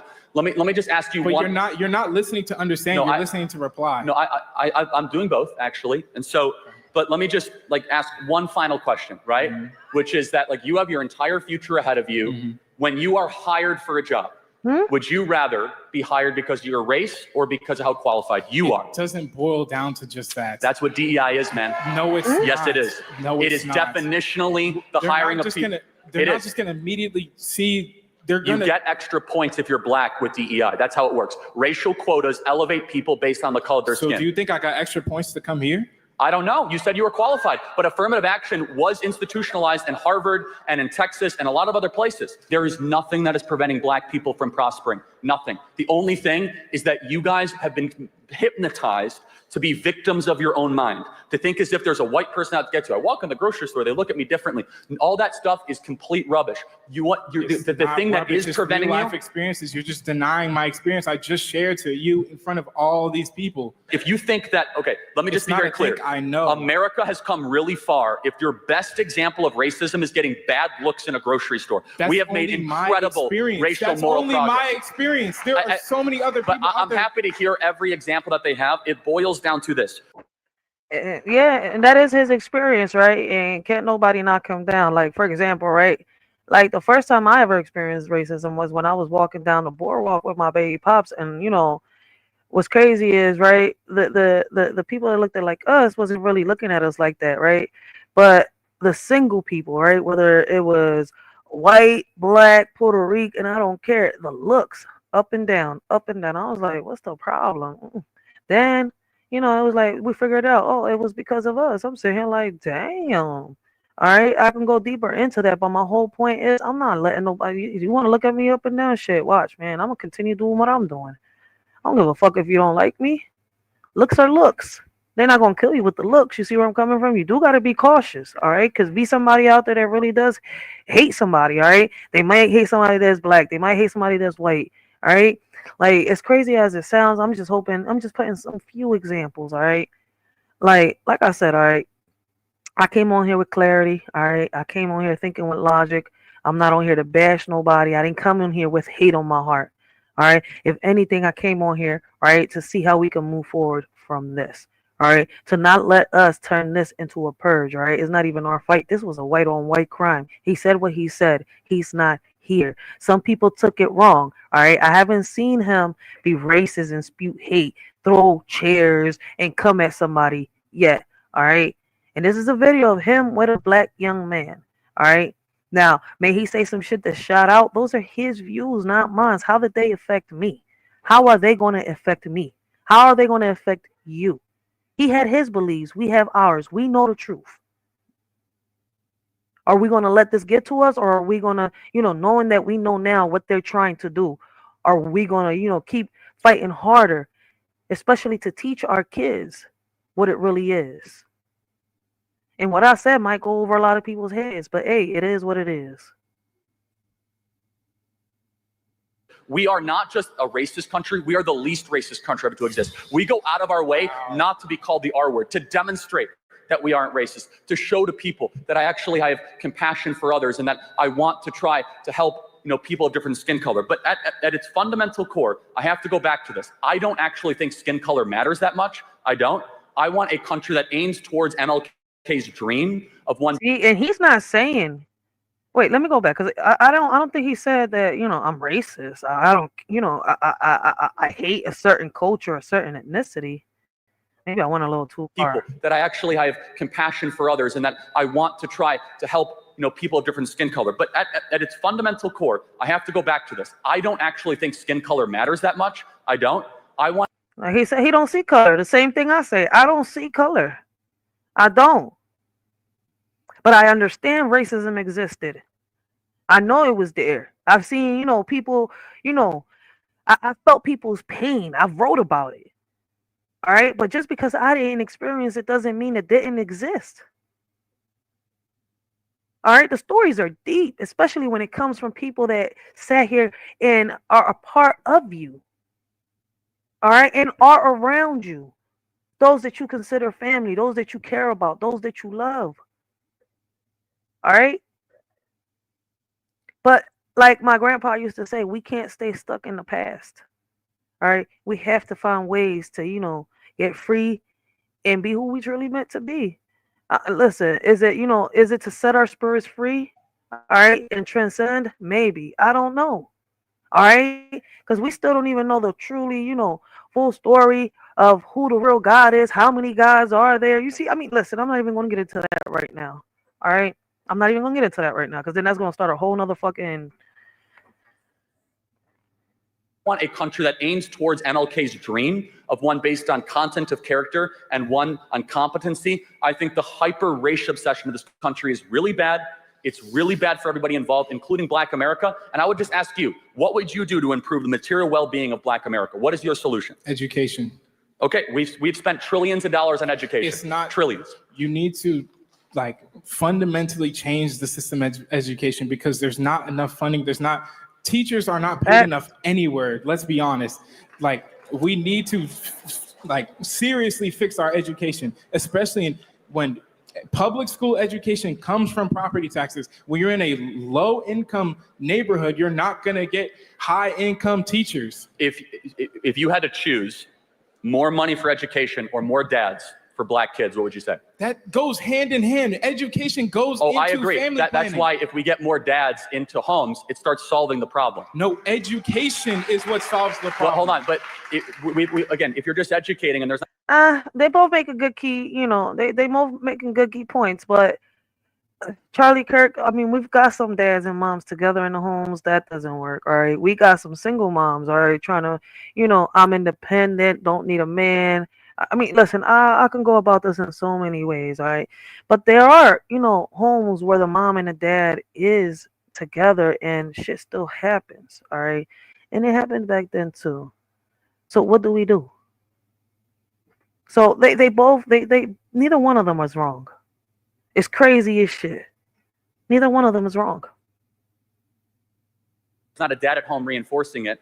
We've seen this play out. We see this in Chicago. In Baltimore, we've spent hundreds of billions of dollars in Baltimore, Chicago, Detroit. We have entire classes of kids that can't read at grade level. That's true.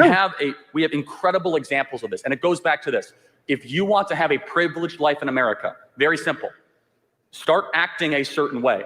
Our belief system is that you come down to the most foundational family unit. And when that breaks down so severely, don't be shocked if that group, when it acts that way, stays in poverty over a longer period of time. Asians are incredibly loyally married. It's one of the reasons why Asian Americans do so well in this country. Hispanics do very well. White Americans increasingly are not doing as well. They also came here by choice too. My ancestors did not come here by choice, but so we don't have to go too far into that. We don't have to go into that. I mean, he's kind of right, but then wrong at the same time, all right? Because some of our ancestors were, here already, all right? Some of our ancestors were here already. Not all of them were brought here by ships or taken from here to other places. Listen, we just got to do, better research on our history, our roots. I want to get the next question. Again, you should be kissing the ground because you're right. You didn't come here by choice. But why are you telling me to? Hold on, I'm telling you right now. You should be kissing the ground with gratitude because you're right. You are not in Africa, and you should be thankful you're not in Africa, that you're in the United States of America. That's my end of contention. Thank you very much. I know there's been speculation as well. Come on.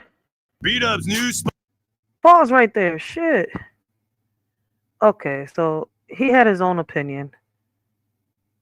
Does he have a YouTube channel? I'll sub up to him. Charlie Kirk got his own channel. Yeah, I mean, I'm not sure if he's got two channels because it looks like there's another channel with a whole bunch of his videos, which is called Turning Point USA. Then there's another channel that's his where I guess he was doing podcasting, and it's called Charlie Kirk something. All right. So on this right here, this debate, I didn't see him be respectful. I seen a man with his point of view, heavy on his beliefs. All right. And what he said doesn't affect me one bit. All right. Now, all right, we know our history from our past. All right. Was he, wrong on what he said? No, he's saying the same thing that we're saying about each other. It's just, that it's a white man saying it. I don't know. That's where the hate is coming from. All right. But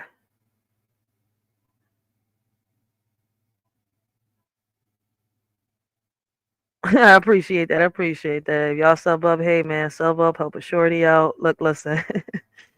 But I'm not sure, what is so much the outrage? This is it. This right here, if anything, it paused a lot of us that are bringing awareness, right? Trying to reach the youth on pause for a minute. So let's get back on track and reach the youth, all right? Because it like if y'all see, he didn't take the time off, like to sit here and say, well, no, I'm going to take a break, all right, and see why this John is going so viral, all right? Like I get the emotions in it. Now the question is, what are we gonna do to move forward from this? All right, let's hear what Papa Duck has to say now that we heard what he had to say about the fathers and the homes and stuff like that. All right. Do y'all? I mean, listen. I'm gonna put a poll up on my community wall. If y'all want me to do a part 4, go down some more of his videos. We'll do a part 4 and go down some more of his videos. All right, and get more of an understanding. All right, like. Yeah, what he said, like the way he said it came out like he's an asshole. All right, that's probably his way of saying it. But then I would have to look at my baby pops and be like, baby pops, you don't have to stop talking the way you talking. You a black man. You see where I'm coming from? Like, I don't know if I sound crazy right now, but hey, I guess to a lot I will be sounding crazy. All right.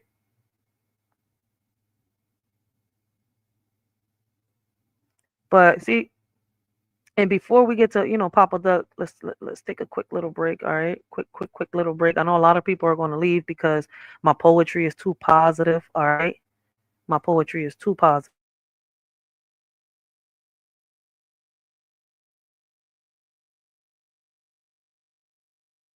I cannot answer that question, Anthony. But if somebody else can, answer the question for Anthony. But I appreciate the comment. I appreciate everybody in the.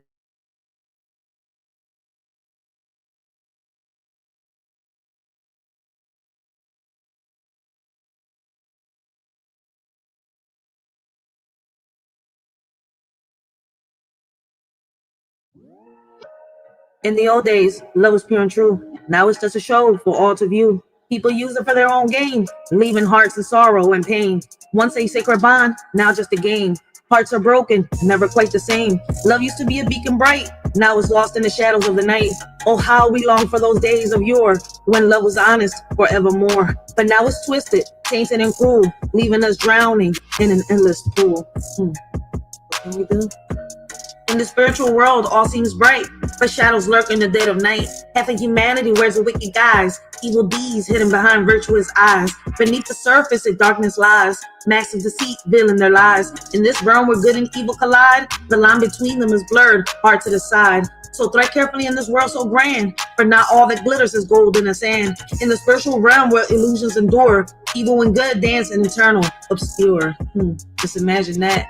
Karma doesn't ask you how you want it, it just comes and take it. So be careful how you treat others on your way up the ladder, because your way down, trust me. In a world of empty stares, fake love fills the air. Sincerity's distant glare, leaving hearts in deep despair. Truth is lost in a web of lies, hiding behind deceitful eyes. Love that fades and slowly dies, leaving us with heavy sighs. Aching souls in a loveless land, yearning for a genuine hand, but fake love rules with cruel demand, leaving us to understand.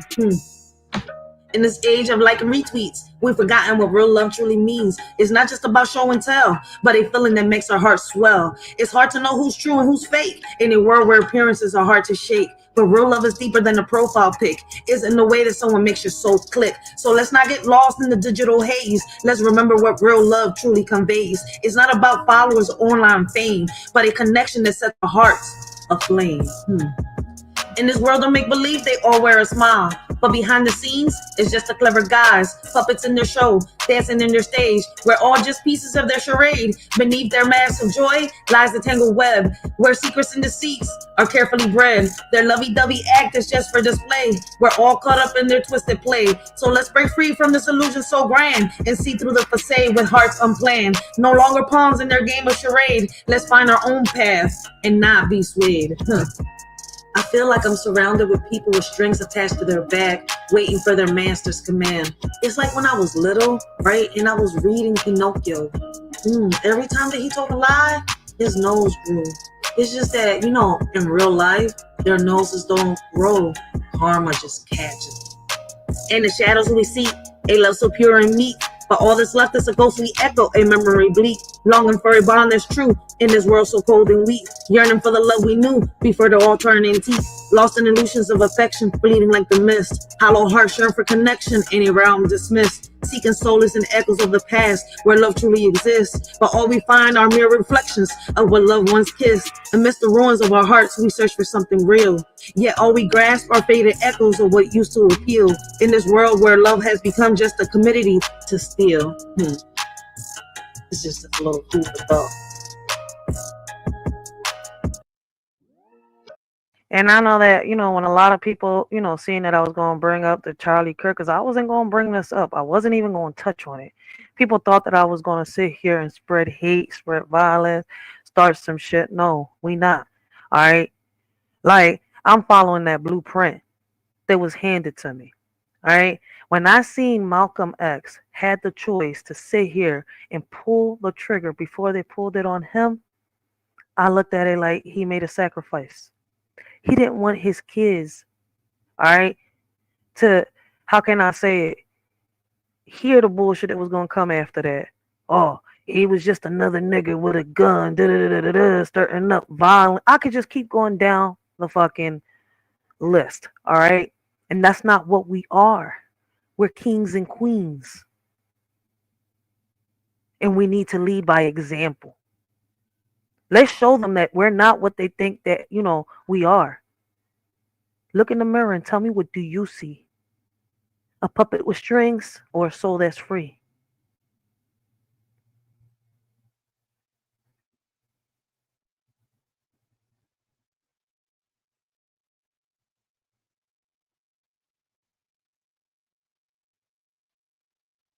Where is it? All right here. I gotta close some tabs down because. All right, so we're back at what Papa Duck. All right, so let's hear him out.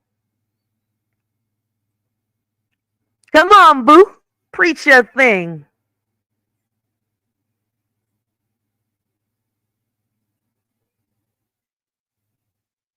Oh, I'm on the wrong. I'm over here like, damn, what's going on? What to do is enslave them here.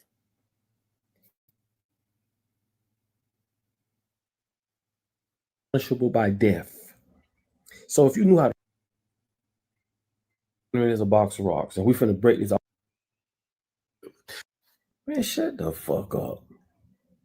I hate to see a well-versed, articulate, well-spoken person say stupid shit. Mm-hmm. You are as ignorant as a box of rocks, and we finna break this all the way down from then to now. Don't you know that as a slave, there was a law called the anti-literacy law, meaning by law, you was prohibited to learn or to be educated. Nigga. And it wasn't by black people, it was by white people, right? Don't you know, as a slave owner, if you was caught teaching a slave how to read and write, you was punishable by fines. But if you was a slave teaching another slave how to read and write, you was punishable by death. Blessings, blessings. We got Rod Davis in the building, yo. Listen, I love his point of views too. All right, he's got some great point of views.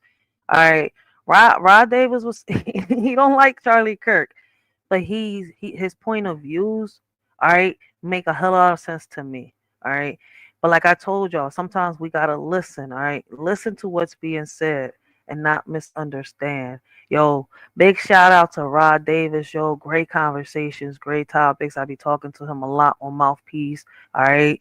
Make sure y'all go check out Mouthpiece to see these great men on panel and have conversations. Rod Davis, King Miller, Mouthpiece. When these three men get together, I swear to God, it be conversations that leave you thinking.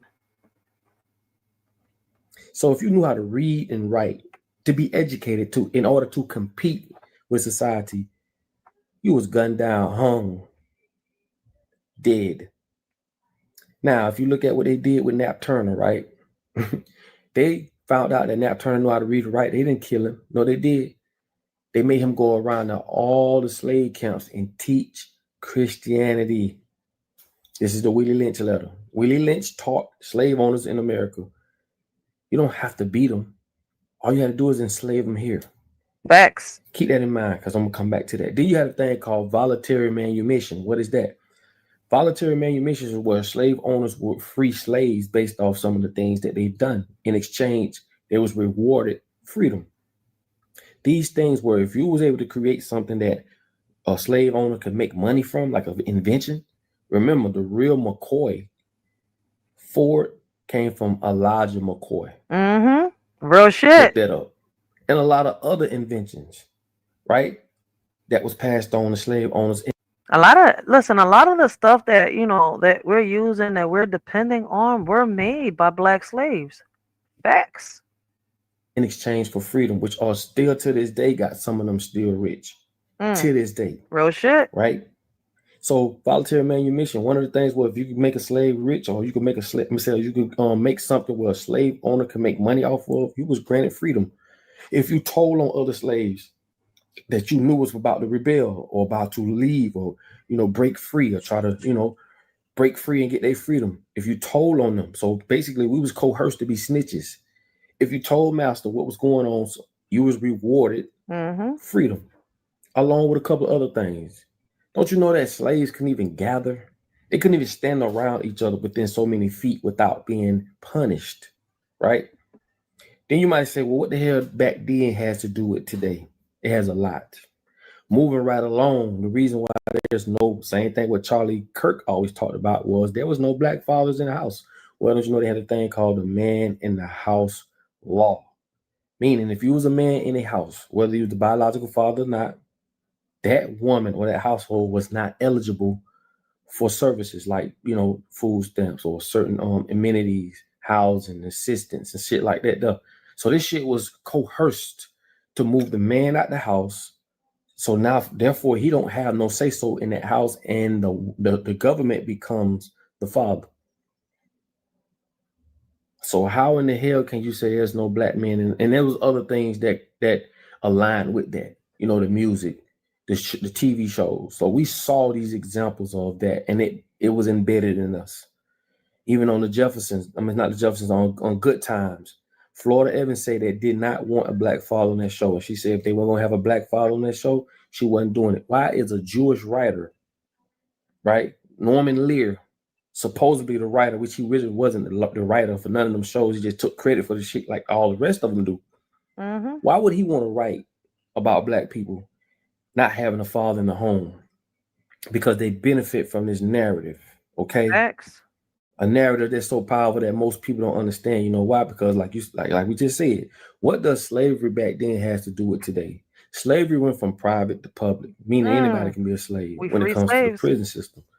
But not only that, they don't have to enslave you physically anymore because they enslave your fucking mind. They don't have Facts. And war doesn't have to be boots on the ground anymore because they can get us to go against each other. to stand over you with guns and horses and whips. But not only that, they don't have to enslave you physically anymore because they enslave your fucking mind. They don't have to stand over you with guns and horses and whips. You enslaved right here, bro. Just the dumb shit homie said in the beginning of this video I just showed y'all shows you how locked in box we are as a people. And for those of you that don't know what was said in the beginning of the video, I'm going to pause it right here. Timestamp 5:11. Let's go back. All right, black folks, this is a hard truth from a black conservative, but let me tell you, people are tired of y'all.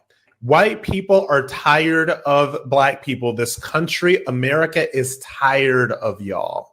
They have given you chance after chance. They have pumped billions of dollars into affirmative action. They've done the BLM riots. They've cried the golden casket tears for George Floyd. They've been through all of the black propaganda, and white people are tired of you. Man, shut the fuck up. I hate to see a well-versed Off dead. Papa Duck funny as shit. how locked in box we are as a people. The illusion of freedom today. You think because you don't see prison bars and you don't see guards and all this shit, you think you free. Nigga, you are only free within the circumference of the freedom they give you. Do you understand what that means? meaning you can't go too far left and you can't go too far right. Within this circumference of what we allow you to do, you can do what you want to do. But outside of that, nigga, hell no. And then you might say again, what does slavery got to do with today? Nigga, can you catch up with 400 years? Fuck no. Which means no matter how much money you have, you will always be a slave to them financially. Let's break that shit down. Okay?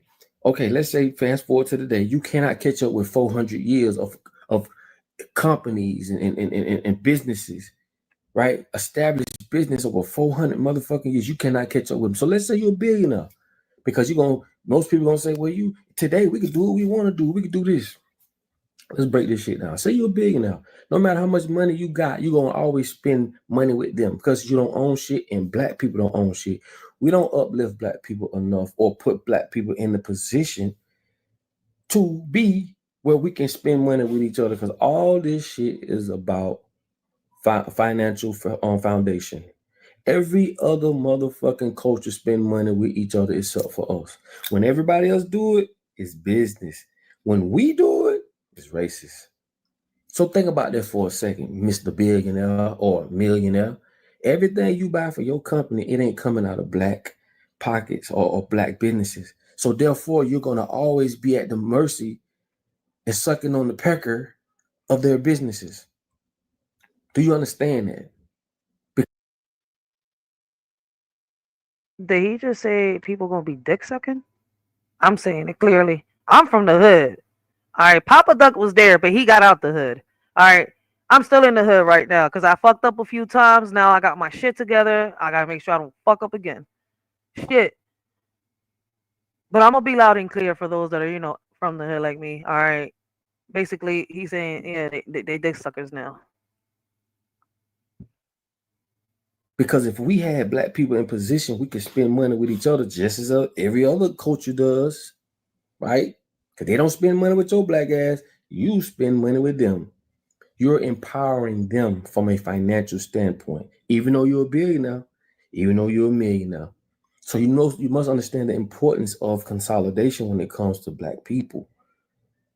Oh, we tired of black people. How are you going to be tired of black people when these same people, and we talking about they've done it to all of us at some point, no matter what color you are, but we're speaking about black people right now. When you say these people are tired of black people, how? When you pretty much brought us, we went from the day we came into this world, we was put and plugged to a system we had nothing to do with. They stripped us of our culture, replaced us with some bullshit religion, right? Because that's religion throws logic out the window. When it comes to religion, niggas ain't even thinking fair. Because God, how could you serve the same God that your slave owner served? How? Whose prayers are being answered? So when you say what you say, make it make sense. Oh, today's you could do what you want to do. Today ain't like it used to be. We all have equal equality. Bullshit. There's so many examples of this shit being unequal, right? But like they say, when you sit in shit so long, it stops smelling. We've been like this for so long. This shit has become our primary way of living. We okay with getting short end of the stick and getting shitted on. We're okay with that. And when it comes to education, oh man, you can go to school, get an education, do that. But fuck, let me explain something to you. No matter what you go to school for as a black man, you're always going to leave that college with the education to come out here and build up their empire. Nothing you do in school comes back to build up black liberation. But you can't think about that because you're a fucking mental slave. You don't know no better. You just going to school. You so happy. I got my master's and I got all this masters. Why you think they call it masters? Words and labels. Ain't shit you doing gonna liberate black people. Because like I say, no matter if you become billionaire, there's not enough black people to consolidate with that has businesses so we can keep the money flowing amongst each other as other cultures do. Now, the Indians have surpassed white people when it comes to finances. They played the background. They stuck together and they surpassed whites. Bro, you must understand, this system is not designed for black people, right, to thrive. Because the thriving that you think is thriving is an illusion, Mr. Millionaire, Billionaire. Once you become in a position where you can own some shit, until then you can't change nothing. You're gonna be at their mercy until we own our own Hollywood, where we can paint perceptions in the minds of the people. Damn. Facts. Let me pause it right there. I was talking to my son real quick. All right. So he was just mad over something that happened, right? And I just, gave him a little solution, a little resolution for his problem. And I told him, baby, you can't, he was about to start lashing out. I was like, baby, I was like, I was like, don't dwell on the lost.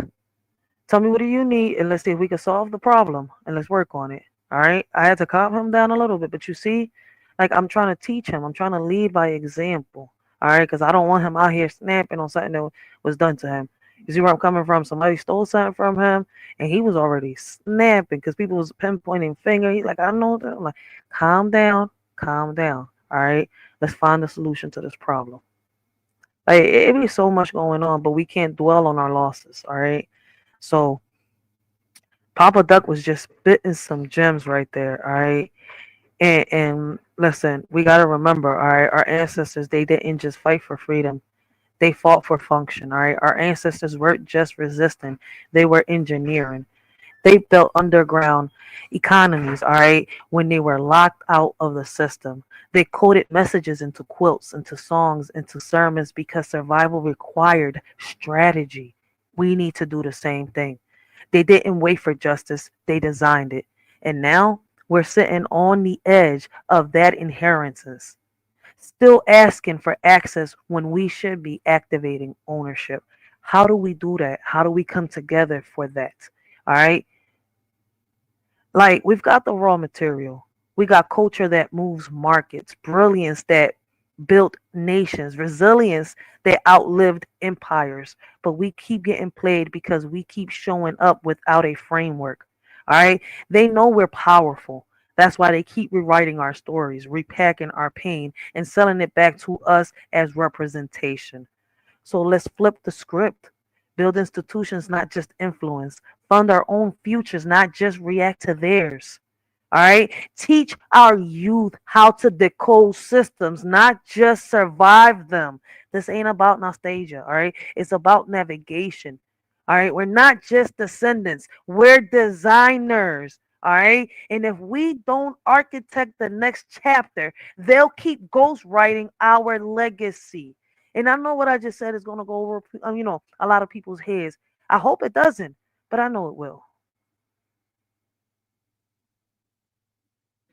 Right? Versus them telling our story for us, their way.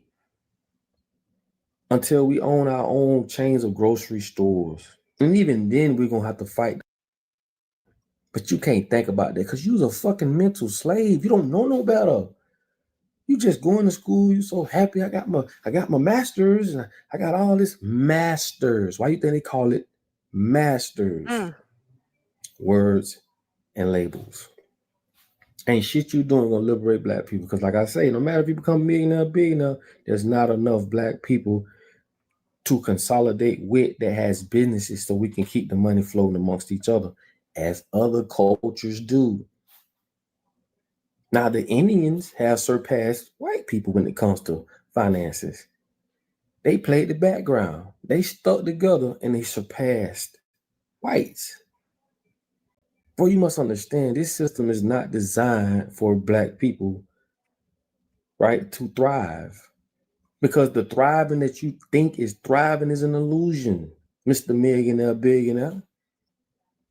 Once you become in a position where you can own some shit, until then, you can't change nothing. You're gonna be at their mercy until we own our own Hollywood, where we can paint perceptions in the minds of the people, right? Versus them telling our story for us, their way. Until we own our own chains of grocery stores.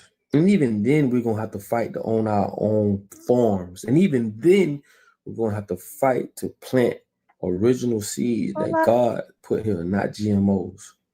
Why do you think they go so to the beginning of the process? Let's say you got farms and they ran by all black people, but the seeds are coming from Monsanto. You still fucked. They took the seeds out the plant so that you have to go to them in order to buy the seeds, because if the seeds grew in the plants, you wouldn't need them. And not only that, they got laws prohibiting you for on God's land that was put here for all of us. These same motherfuckers got laws that put so much red tape that protects them. Remember, this is their society. Not one preacher can build a church without getting their consent.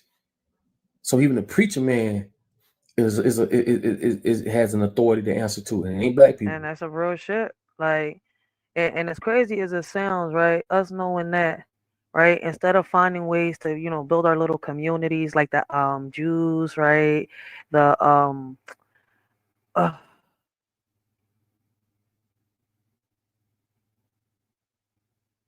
I talk about them a lot in today, like boom. Like the Jews in other communities, right? They don't fuck with them, right? And they got their little community, they teach their education, their religion, and everything. All right. As long as they don't fuck with the government won't fuck with them.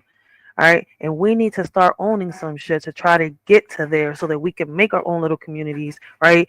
And at least pass that blueprint down on as a legacy. Maybe I said it a little wrong. Somebody could say it a little better than me. All right. But hey, let's talk about it. This is what's needed if people want to avoid that part.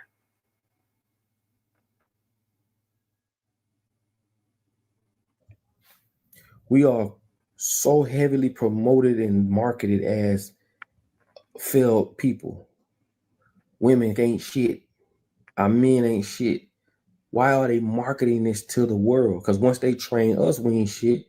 They also training other cultures and other countries that black people ain't shit. This is a conditioning through programming. Even you, the person I just showed y'all in the beginning of this video, even he programmed to think and say the dumb shit he said. White people are tired of us, this and that. Well, when you're raising a killer and he turn around and kill, who you blame? You really think we raised ourselves? This is what programming does. It makes you think, or it creates the illusion that this is all on you. Well, my friend, you must know what neuroscience is and what neuroscientists is. How they could literally, how they could psychologically fuck you up, promote things to you through frequencies. Like this is proven documents you can go look up. When you go to these theaters, how they sneak frequencies in, and it'll shut down one side of your brain and open up the other side. That ain't even, bro, it's so many ways these people attack us. Simply because they educate us. And again, they'll never put us in a position to go to their schools or these fucked up ass public schools and teach us everything we need to know to overthrow them. Everything that they're doing is strategic. This shit is going according to plan. I keep telling y'all this shit. So when I see dumb shit like this, oh, white people tired of black people and this and that, why is that got to be the topic of the narrative? Like, why is that the narrative? Who created that? Who came up with that? But when you see this shit for what it is, you know there's inequality. You know black folks get the shorter end of the stick. Don't nobody want to be a black man. The black man is at the bottom of the totem pole. And before you say, oh, that's y'all fault, y'all got y'all stuff like that. Let's take a group of people, put them in our world. Let's take away their culture. Let's take away their religion. Let's teach them literally nothing, right? Show them every example known to man that they're little to none when it comes to other cultures. That's a fact. What he's saying, right? I want to let him finish before I say what I say. My bad. Seen it from a child to being a grown man in court. Blacks wanted to go into court for the same crimes as other cultures and getting getting punished way more, to the point we don't trust each other. They've taught us how to self-destruct. And people think that's just on us. This is a receiver. I did not put what's in my head. They did. That's a fact, and that's why I say what I say, all right? And I'm glad for those that are, older, even though we don't have them OGs no more, all right? Them elderly people that used to really break it down, all right? It's up to us on some real shit to break that cycle. Once we learn what we learn, once we know what we know, all right, we got to teach it to our kids, all right? We got to come together, but, we right now in the era, right, of generations that are still dealing with pain and haven't healed yet on some real shit. Like, and it's crazy because I've learned this through his messages, right? Me doing research, all right? Other people that put out the messages that really do want to help, all right? We got to learn our history, our culture, our roots, all right? Learn the pain that has been passed down and why it has been passed down, all right? But a lot of us don't take the time, all right? And I said a lot of us, all right? I didn't say all of us. A lot of us don't take the time to do research. We really don't, all right? Because if you really take the time and look at it, this ain't about remembering. It's about reclaiming. Our ancestors didn't just endure. They encoded wisdom into every scar, every silence, every survival, all right? Like, they're hitting us with strategy, and we're not fighting back with that. They didn't leave us, our ancestors, right? Our ancestors didn't leave us with slogans, all right? They left us with, how can I say?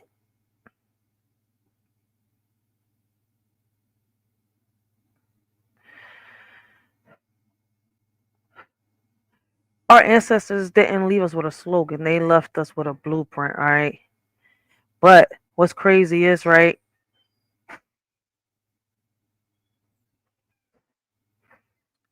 they taught us that they left us with systems buried, all right? And what is crazy is I'm going to say what I've learned throughout history, right?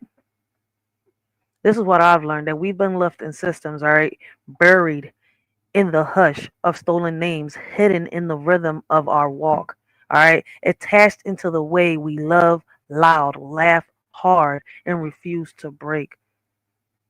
So we have to break free from these chains. But somewhere along the line, all right, somewhere along the way, they taught us to feel everything and still build anyways. Why aren't we teaching this to our kids?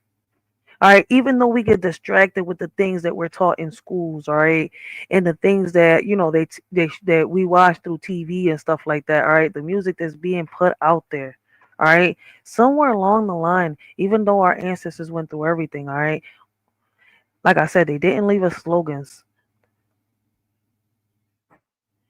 but in every message, all right, they left something behind for us, but where did we get disconnected from the message is what we need to ask ourselves. All right, because somewhere along the line they left us, all right, somewhere along the way they taught us, all right, they taught us to feel everything and still build anyway, but we forgot that.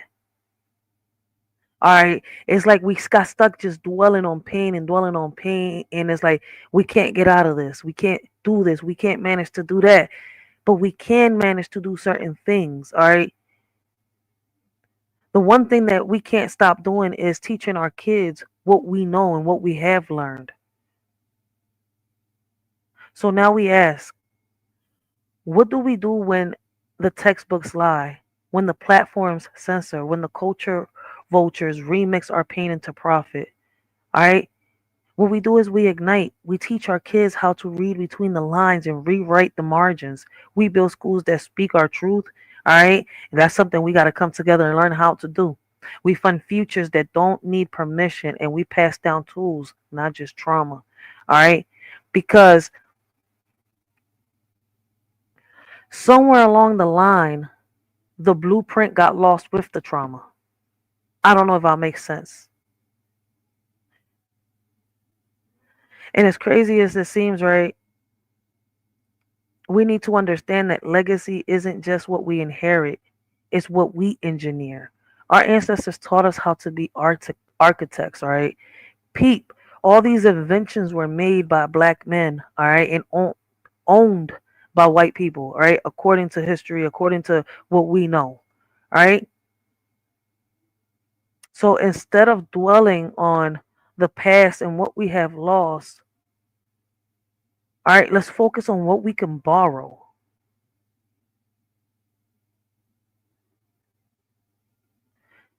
Like, once again, legacy isn't what we inherit, it's what we engineer. And if we don't carve it into stone, they'll keep painting over it with fiction.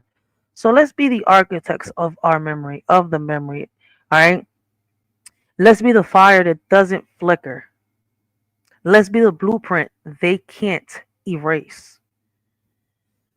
Like, because we're not dumb, we're not slow, we're very smart.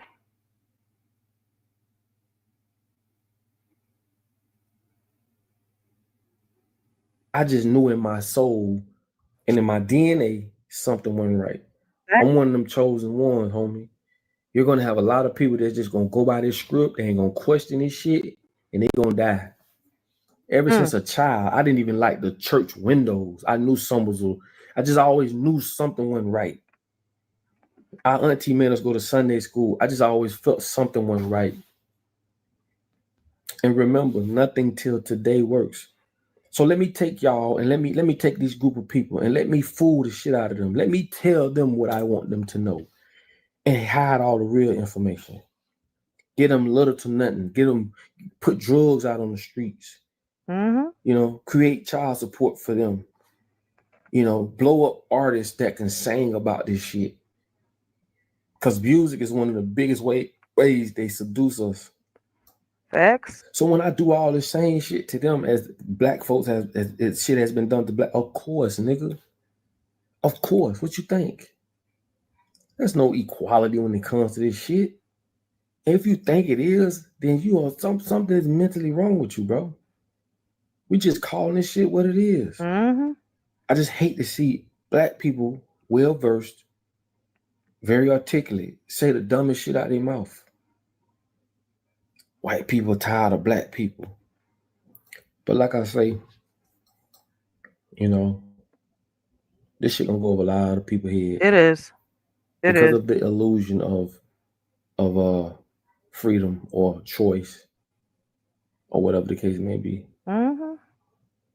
Even through all these examples of people can get a gun before they can get a job.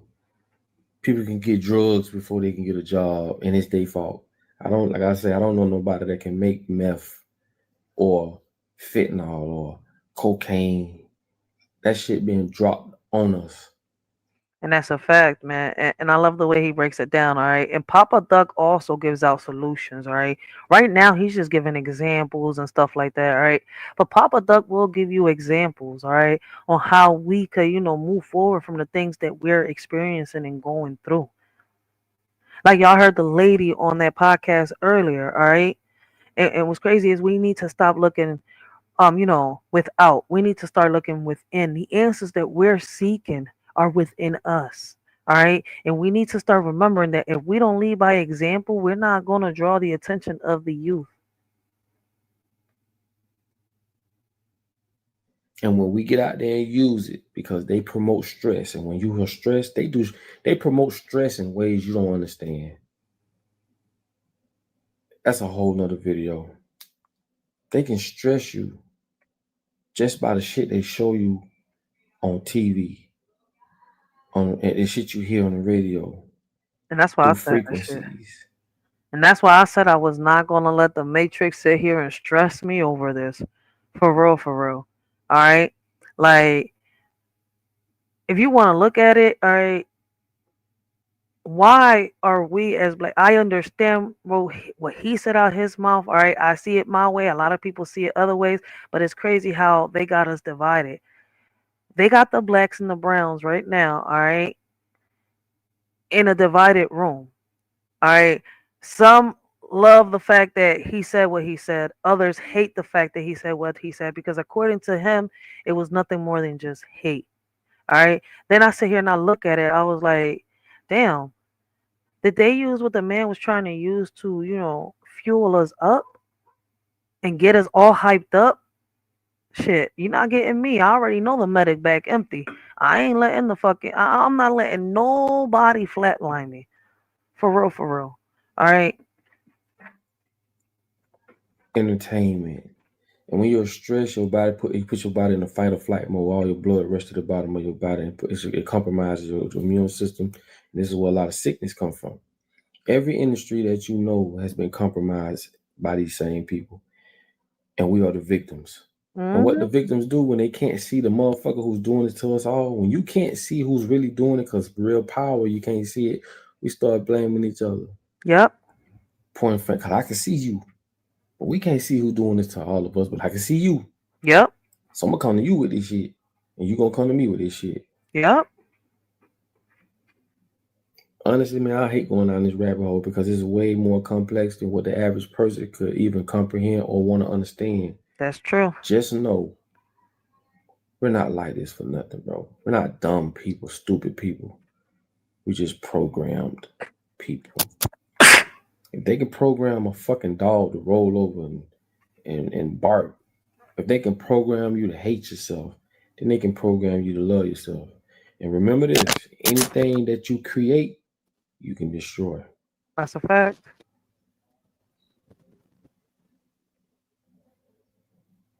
All right.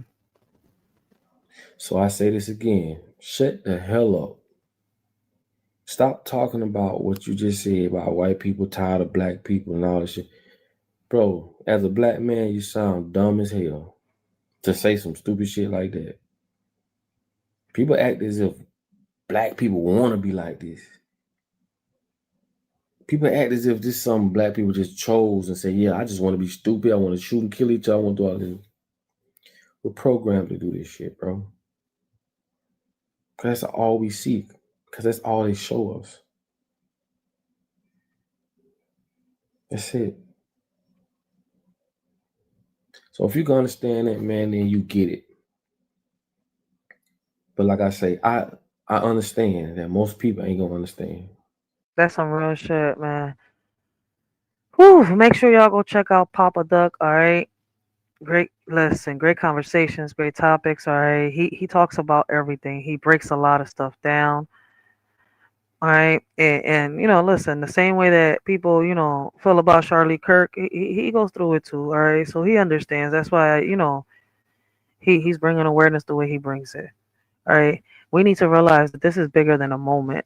This isn't, how can I say? This is about the memory, all right? About ownership and legacy. They've tried every tactic, religion, division, distraction. They've used faces like Charlie Kirk to run plays on us, not for us. They've rewritten our stories, repackaged our pain, and sold it back to us as representation, but we see through the smoke now. All right, and we're done falling for the trap. Our ancestors didn't fight for symbolism.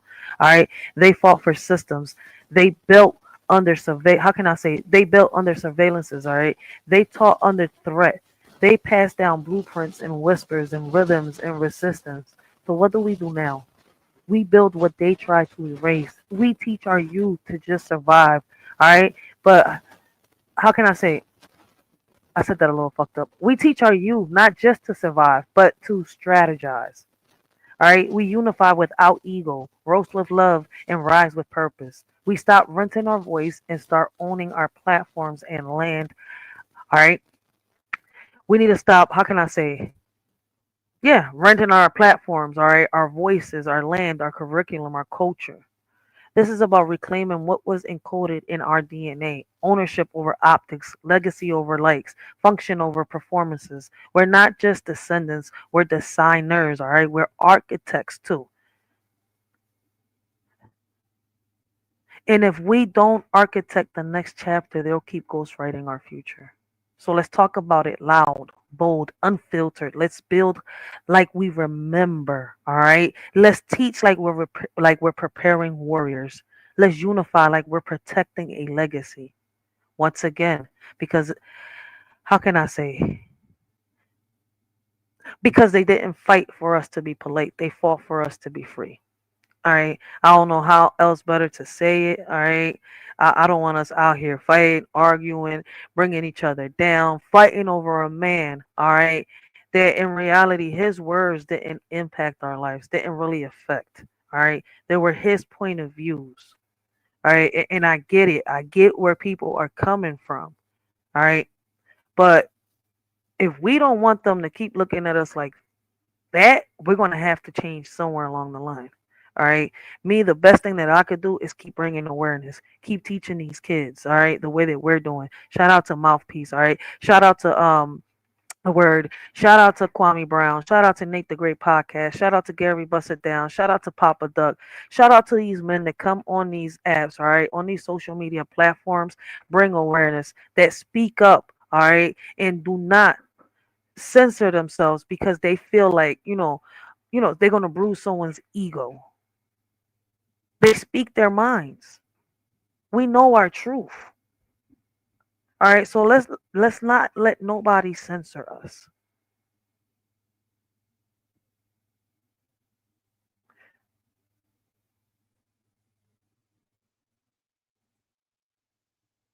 Like our fears, Who is it?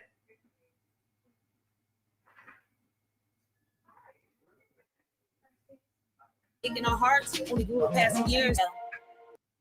Oh, come on, what's going on? All right, guys. I gotta start cooking, man. With all that being said, man, listen. I'm gonna see y'all on my next live. All right. If y'all want to do a part 4, make sure y'all, put y'all votes in. All right. We could look at some more videos, but we're not gonna come here to bash nobody. All right. You got a point of view. You got your point of view. All right. But let me know if y'all want to do a part 4. But listen, in the meantime, man, the next live is going to be about Chicago. All right. About the shootings that's been going on in these schools and much more. All right. So we're going to hit the current news. All right. Uncut and unfiltered with a shorty. And let's talk about it. All right. Let's talk about the current things that are happening around us within our communities and how we can improve these things from happening in our future.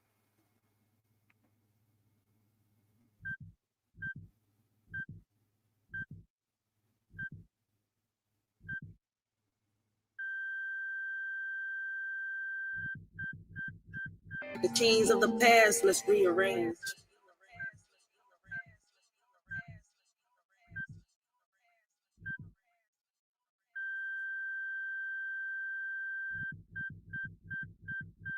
Y'all really stuck. Puppets with you know.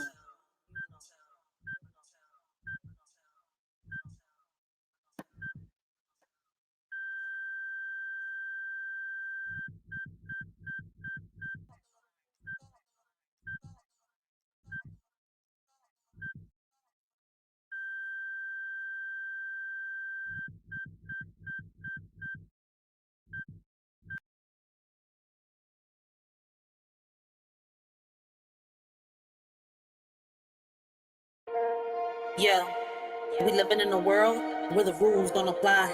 They say we gotta follow, but we ready to fly. The system got us boxed in, trying to keep us small. But we rise like the phoenix, we ain't scared to brawl. They feeding us lies, but we see through the smoke. We're the voice of the people, we're ready to provoke.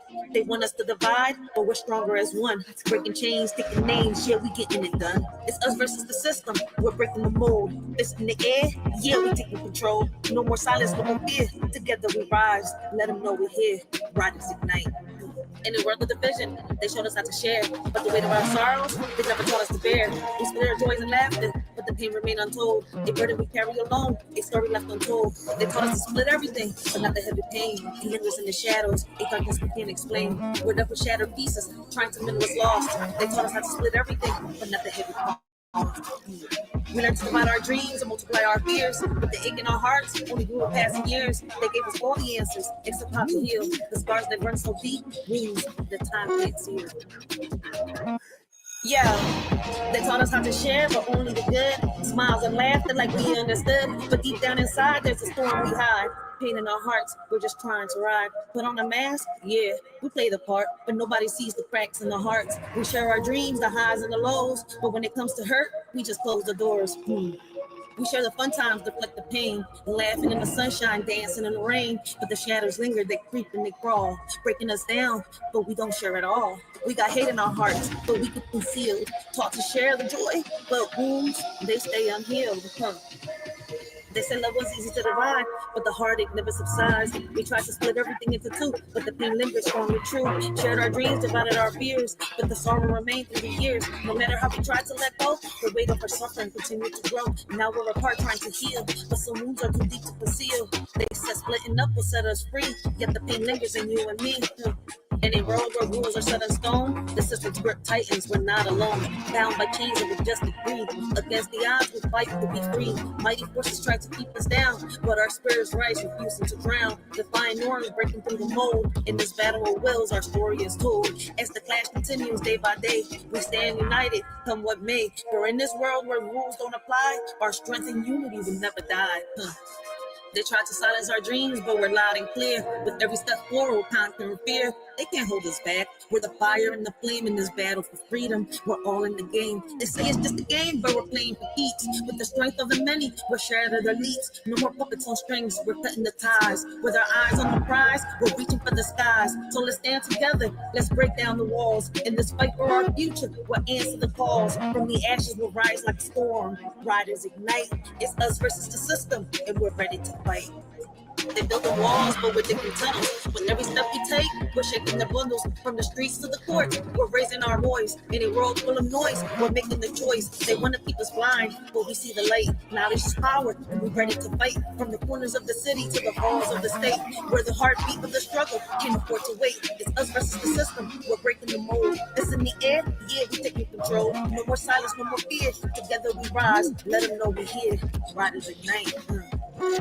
They taught us to split everything, but not the heavy pain. It lingers in the shadows, a darkness we can't explain. We're left with shattered pieces, trying to mend what's lost. They taught us how to split everything, but not the heavy falls. Now we stand here broken, searching for some light, hoping for a way out of this never-ending night. But through it all, we find strength in each other's embrace. Together we'll face tomorrow and find solace in this space. They say don't bring the drama, keep it all light. But every night I'm fighting these demons in sight. Whispers in my mind, yeah, they echo when they shout. While I'm smiling on the surface, I'm breaking without. We're sharing the laughter, but what's underneath? A battlefield of sorrow, a war with no peace. We're warriors in silence, but nobody knows how the pain that we carry just grows and it grows. In a world of lessons learned, they taught us how to stand and burn. But the scars we hide deep inside are the ones that never subside. We followed all the rules they made, but the emptiness never fades. Their wounds like knives, cutting through even wounds that always grew. They painted pictures of success, but couldn't fix what's left from us. Now we're left to bear the strain of the pain that lingers, never wanes. It's us versus the system, we're breaking the mold. It's in the air, yeah, we're taking control. No more silence, no more fear. Together we rise, let them know we're here. Riders ignite. To remember this moment, remember this face, remember this sound. We're the voice of the future, and we won't back down. In the face of oppression, we'll stand up tall. It's us versus the system, and you